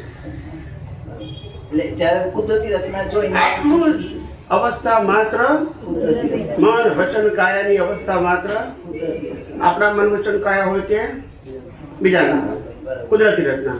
ને હું કુદરતી રચનાથી સર્વથા મુક્ત એવો ચેતન અવિનાશી અને અનંત શક્તિ વાળો એવો શુદ્ધાત્મા. હું શુદ્ધાત્મા છું એ જ્ઞાન, ને કુદરતી રચના એ દર્શન. સમ્યક જ્ઞાન સમ્યક દર્શન, એનાથી સમ્યક ચારિતા. બીજો કોઈ ચમત્કારિક રસ્તો? આ સમ્યક જ્ઞાન સમ્યક દર્શનનો ઉપયોગ એ જ વિતરાગ ચારિત્રને પ્રાપ્ત કરવાનો માર્ગ છે. એમાં કોઈ ફિઝિકલ ક્રિયા, વાણીની ક્રિયા આવતી જ્ઞાન દર્શનનો ઉપયોગ જ આવે દ્રષ્ટિથી. શેનાથી કરવાનું? જેવી દ્રષ્ટિ એવી સૃષ્ટિ ના બદલી શકાય, પણ દ્રષ્ટિમાં જ્ઞાન દર્શન બદલી શકાય. સૃષ્ટિ તો ખ્યાલ આવે ને, ચોરને ચોર પણ જોઈ શકાય અને ચોરને નિર્દોષ પણ જોઈ શકાય. દ્રષ્ટિનો પ્રશ્ન છે, ચોરની ક્રિયાનો પ્રશ્ન ખ્યાલ આવે. દ્રષ્ટિ જ કેળવ્યા, જેટલી કેળવશું એટલું એ પણ. બસ દ્રષ્ટિ એવી કેલું કે દ્રષ્ટિમાં વિતરાગતા આવે.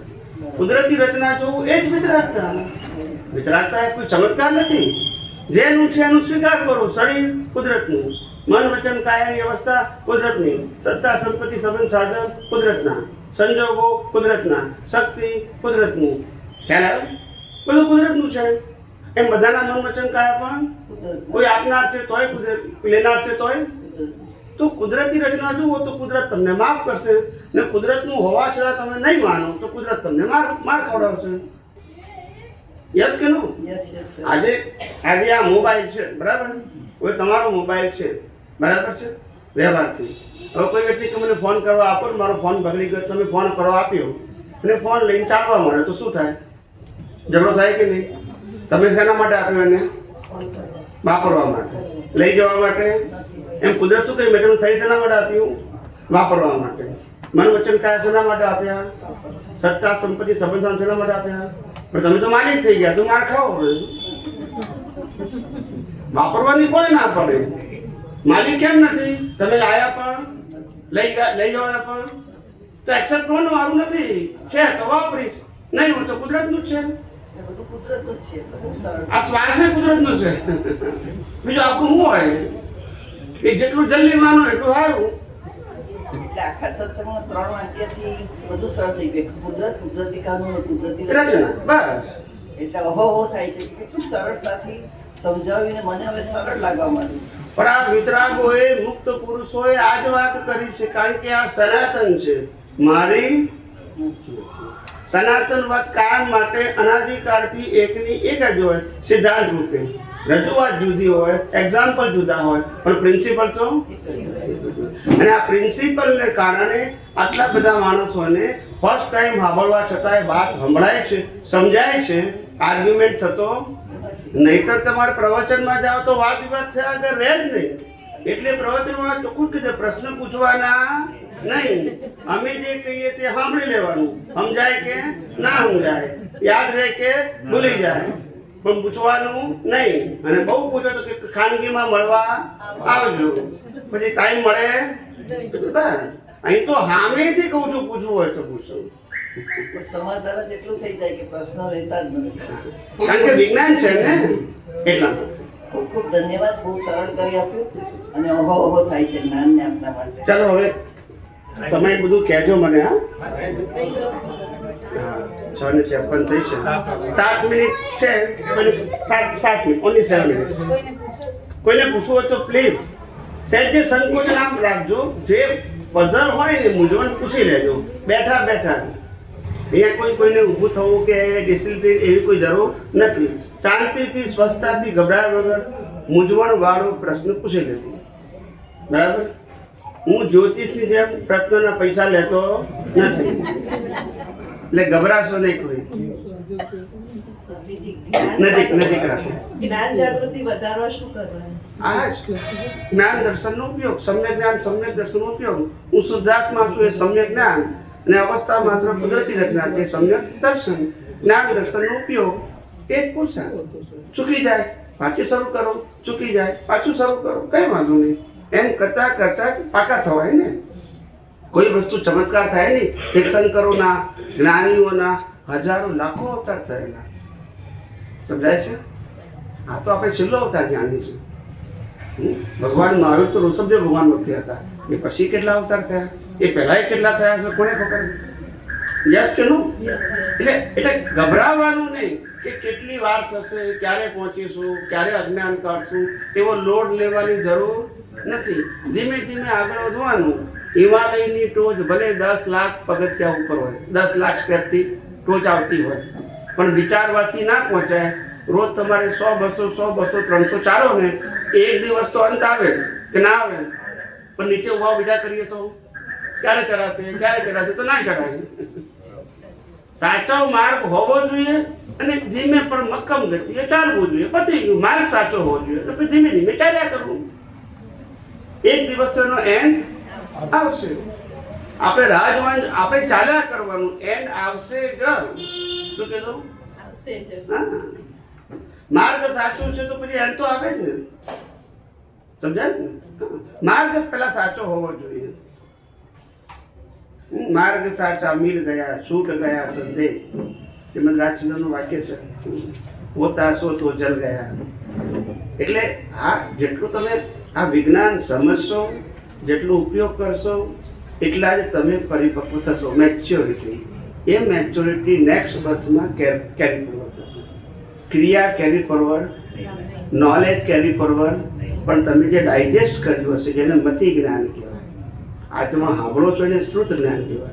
શ્રુત જ્ઞાન કેરી ફોરવર્ડ ના થાય, મતિ જ્ઞાન થાય. મતિ જ્ઞાન એટલે તમે પચાયેલું અને ઉપયોગ કરીને અનુભવેલું, એ પણ કેરી ફોરવર્ડ થાય. ખ્યાલ આવ્યો? અનુભવ અને વાગોળેલું બે કેરી ફોરવર્ડ થાય. સાંભળેલું, વાંચેલું કેરી ફોરવર્ડ એ અહીંનું અહીં જ રહે. સમજાય? બોલો, બીજા કોઈને કંઈ પૂછવું હોય તો. હવે 2-4 મિનિટ બાકી છે. પાછળ આપો. બસ હા, બસ હું ક્યાં થશે. સ્વામીજી નમસ્કાર. મારો પ્રશ્ન એવો હતો કે જ્ઞાની પુરુષ દાદા ભગવાન, તમે જે પ્રિન્સિપલ વાત કરી સિદ્ધાંત, એમાં મને એવું લાગ્યું કે આજ પછી હમણાં અવાજ નહીં કરશો. જ્ઞાની પુરુષ દાદા ભગવાનના જન્મ ઓછામાં ઓછા હજુ 2 થાય અથવા વધારે ગમે એટલા થાય એવો સિદ્ધાંત મને એવું લાગ્યું તો આ સાચું કહેવાય કે 2 થાય કશું નહીં. ઓછામાં ઓછા 2 ને વધારે ગમે એટલા થાય થઈ શકે ગમે એટલા થઈ શકે, પણ આપણે કોણ નક્કી કરનારા? કોઈના જન્મ મરણ આપણે કોણ નક્કી કરનારા? ને શા માટે આપણે નક્કી કરીએ? આપણે આપણું નક્કી કરીએ એટલું પૂરતું છે. એમના કેટલા ભવતો છે, એમનું જ્ઞાન દર્શે, એમનો ઉપયોગ, એમનો પુરુષાર્થ એ નક્કી કરશે. આપણે કોણ નક્કી કરનારા? Why we are thinking about him? એમના માટે he is a respected person. પણ આપણે વિચારવું કોના માટે? ક્યારે એકવાર હું દાદા ભગવાન સાથે 12.5 વર્ષ રહ્યો. કેટલા વર્ષ? 12.5 ફ્રોમ ટીનેજર્સ, 16 વર્ષની ઉંમરથી તે હતા ત્યાં સુધી. તો એક વખત છે, કવિરાજનું નામ તમે સાંભળ્યું હશે, નવનીતભાઈ સંઘવી. કવિરાજે બિગિનિંગમાં વેન દે સ્ટાર્ટ દાદા ભગવાનને મળ્યા પછી એકવાર દાદા ભગવાનને એવો પ્રશ્ન પૂછ્યો કે દાદાજી, મેં એવું સાંભળ્યું છે કે ગાંધીજી પાકિસ્તાનમાં જન્મ્યા છે, એ બાબત માટે તમારું શું કહેવું છે? તો દાદાએ કીધું, એ પાકિસ્તાનમાં જન્મ્યા હોય કે જન્મમાં જન્મ્યા હોય, તું ક્યાં જન્મ્યું છું એ જાણ ને. એનું જાણીને તારે શું કરવું છે? નથી તારા સગા, નથી તારા વાલા, તો હું કામ મૂંડો ઉતરે નહીં લેવા દેવા. ખ્યાલ આવ્યો? આપણે આપણું વિચારવાનું કે ભાઈ હું ક્યાં છું અને એમાંથી મારી પ્રગતિ કેમ થાય, આટલું વિચારવાનું. બીજાનું વિચારીને આપણે શું ફાયદો? એક છેલ્લો પ્રશ્ન બોલો. જે બધા ક્ષત્રિય કહે છે એ ખાલી જ્ઞાની પુરુષ જ હોય એવું મને લાગ્યું, એમાં તમે શું કહો? ક્ષત્રિય જ્ઞાની જ હોય ને, ક્ષત્રિય કઈ કાસ્ટ નથી. ના એટલે જેને ભીખ ભય ખલાસ થઈ અને ગયા, ભાઈ 0-0 હોય, જેને ભીખ અને ભય દ્રષ્ટિમાંથી ખલાસ થઈ ગયા હોય એ બધાને ક્ષત્રિય કહેવાય. બાકી બધા કાસ્ટ વાળા કેવા? એટલે ખાલી જ્ઞાની પુરુષ જ કહેવાય ને ક્ષત્રિય તો પછી. કોઈ પણ જ્ઞાની અનુભવી હોય એને ક્ષત્રિય કહેવાય. કોઈ પણ. જય સચ્ચિદાનંદ. કારણ કે એને ભીખ અને ભય ના હોય, એને ખબર છે કે આ જગતમાં કશું મેળવવાનું કે ગુમાવવાનું નથી, અને હિસાબ શું છે? ખાલી પૂરો કરવાનો છે. બાકી હું તો પોતે અવિનાશી છું, અનંત શક્તિવાળો છું, મારે મેળવવાનું ગુમાવવાનું હોય નહીં, તો એ જ્ઞાની કહેવાય. તો પછી એને ક્ષત્રિય પણ ઉત્પન્ન થાય જ ને. ભીખ અને ભય હોય જ નહીં, એ જ તો સાચો ક્ષત્રિય. સમજાય છે ને? હા, એટલા માટે જ્ઞાની કહેવાય. ચાલો, બીજા કોઈને પ્રશ્ન છે હવે? નહીં તો આપણે સમાપ્ત કરીએ. કોઈને પૂછવાનું હોય તો છે કોઈ?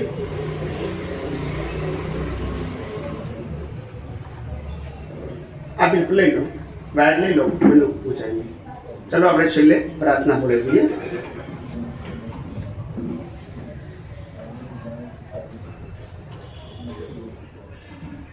હે અંતર્યામી પરમાત્મા, આપ દરેક જીવ માત્રમાં બિરાજમાન છો, તેમજ મારામાં પણ બિરાજેલા છો. આપનું સ્વરૂપ તે જ મારું સ્વરૂપ છે. મારું સ્વરૂપ શુદ્ધ આત્મા છું. હે શુદ્ધાત્મા ભગવાન, હું આપને અભેદ ભાવે અત્યંત ભક્તિપૂર્વક નમસ્કાર કરું છું. અજ્ઞાનતાએ કરીને, અજાગૃતિએ કરીને, મિથ્યા જ્ઞાન મિથ્યા દર્શન સંબંધી દ્રષ્ટિથી જે કંઈ પણ દોષો થયા છે અને થાય છે, તે સર્વ દોષોને આપની સમક્ષ જાહેર કરું છું. તેનો હૃદયપૂર્વક ખૂબ પસ્તાવો કરું છું અને આપની પાસે ક્ષમા પ્રાર્થું છું.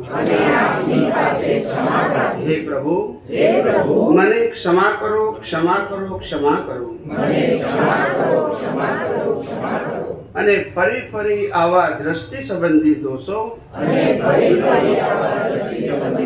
ક્યારે પણ ન કરું, એવી આપ મને શક્તિ આપો. હે શુદ્ધાત્મા ભગવાન આપ એવી કૃપા કરો કે અમને ભેદભાવ છૂટી જાય અને અભેદ સ્વરૂપ પ્રાપ્ત થાય. અમે તમારામાં અભેદ સ્વરૂપે તન્મયાકાર રહીએ. જય સચ્ચિદાનંદ, જય સચ્ચિદાનંદ, જય સચ્ચિદાનંદ.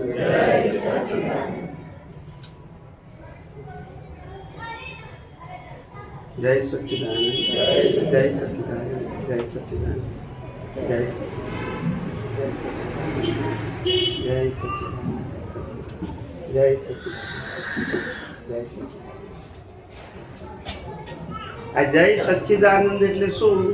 સત, ચિત અને આનંદ સ્વરૂપ તમારી અંદર રહેલા આત્માને હું નમસ્કાર કરું છું. શરીરને નમસ્કાર. સત એટલે અવિનાશી, ચિત એટલે જેનું જ્ઞાન દર્શન શુદ્ધ છે તે. સચિત જ્ઞાન દર્શન શુદ્ધ છે. આનંદ જેનો સ્વભાવ છે એવા તમારી અંદર રહેલા આત્માને હું નમસ્કાર કરું છું. એમાં કોઈ વ્યક્તિ વિશેષ વાત આવતી કે ધર્મ સંપ્રદાય વિશેષ વાત. સતચિત આનંદ સ્વરૂપ આત્માને હું નમસ્કાર કરું, જે બધાની અંદર રહેલા છે. જય સચિદાનંદ. પહેલા કરું તારું કરું છે ને?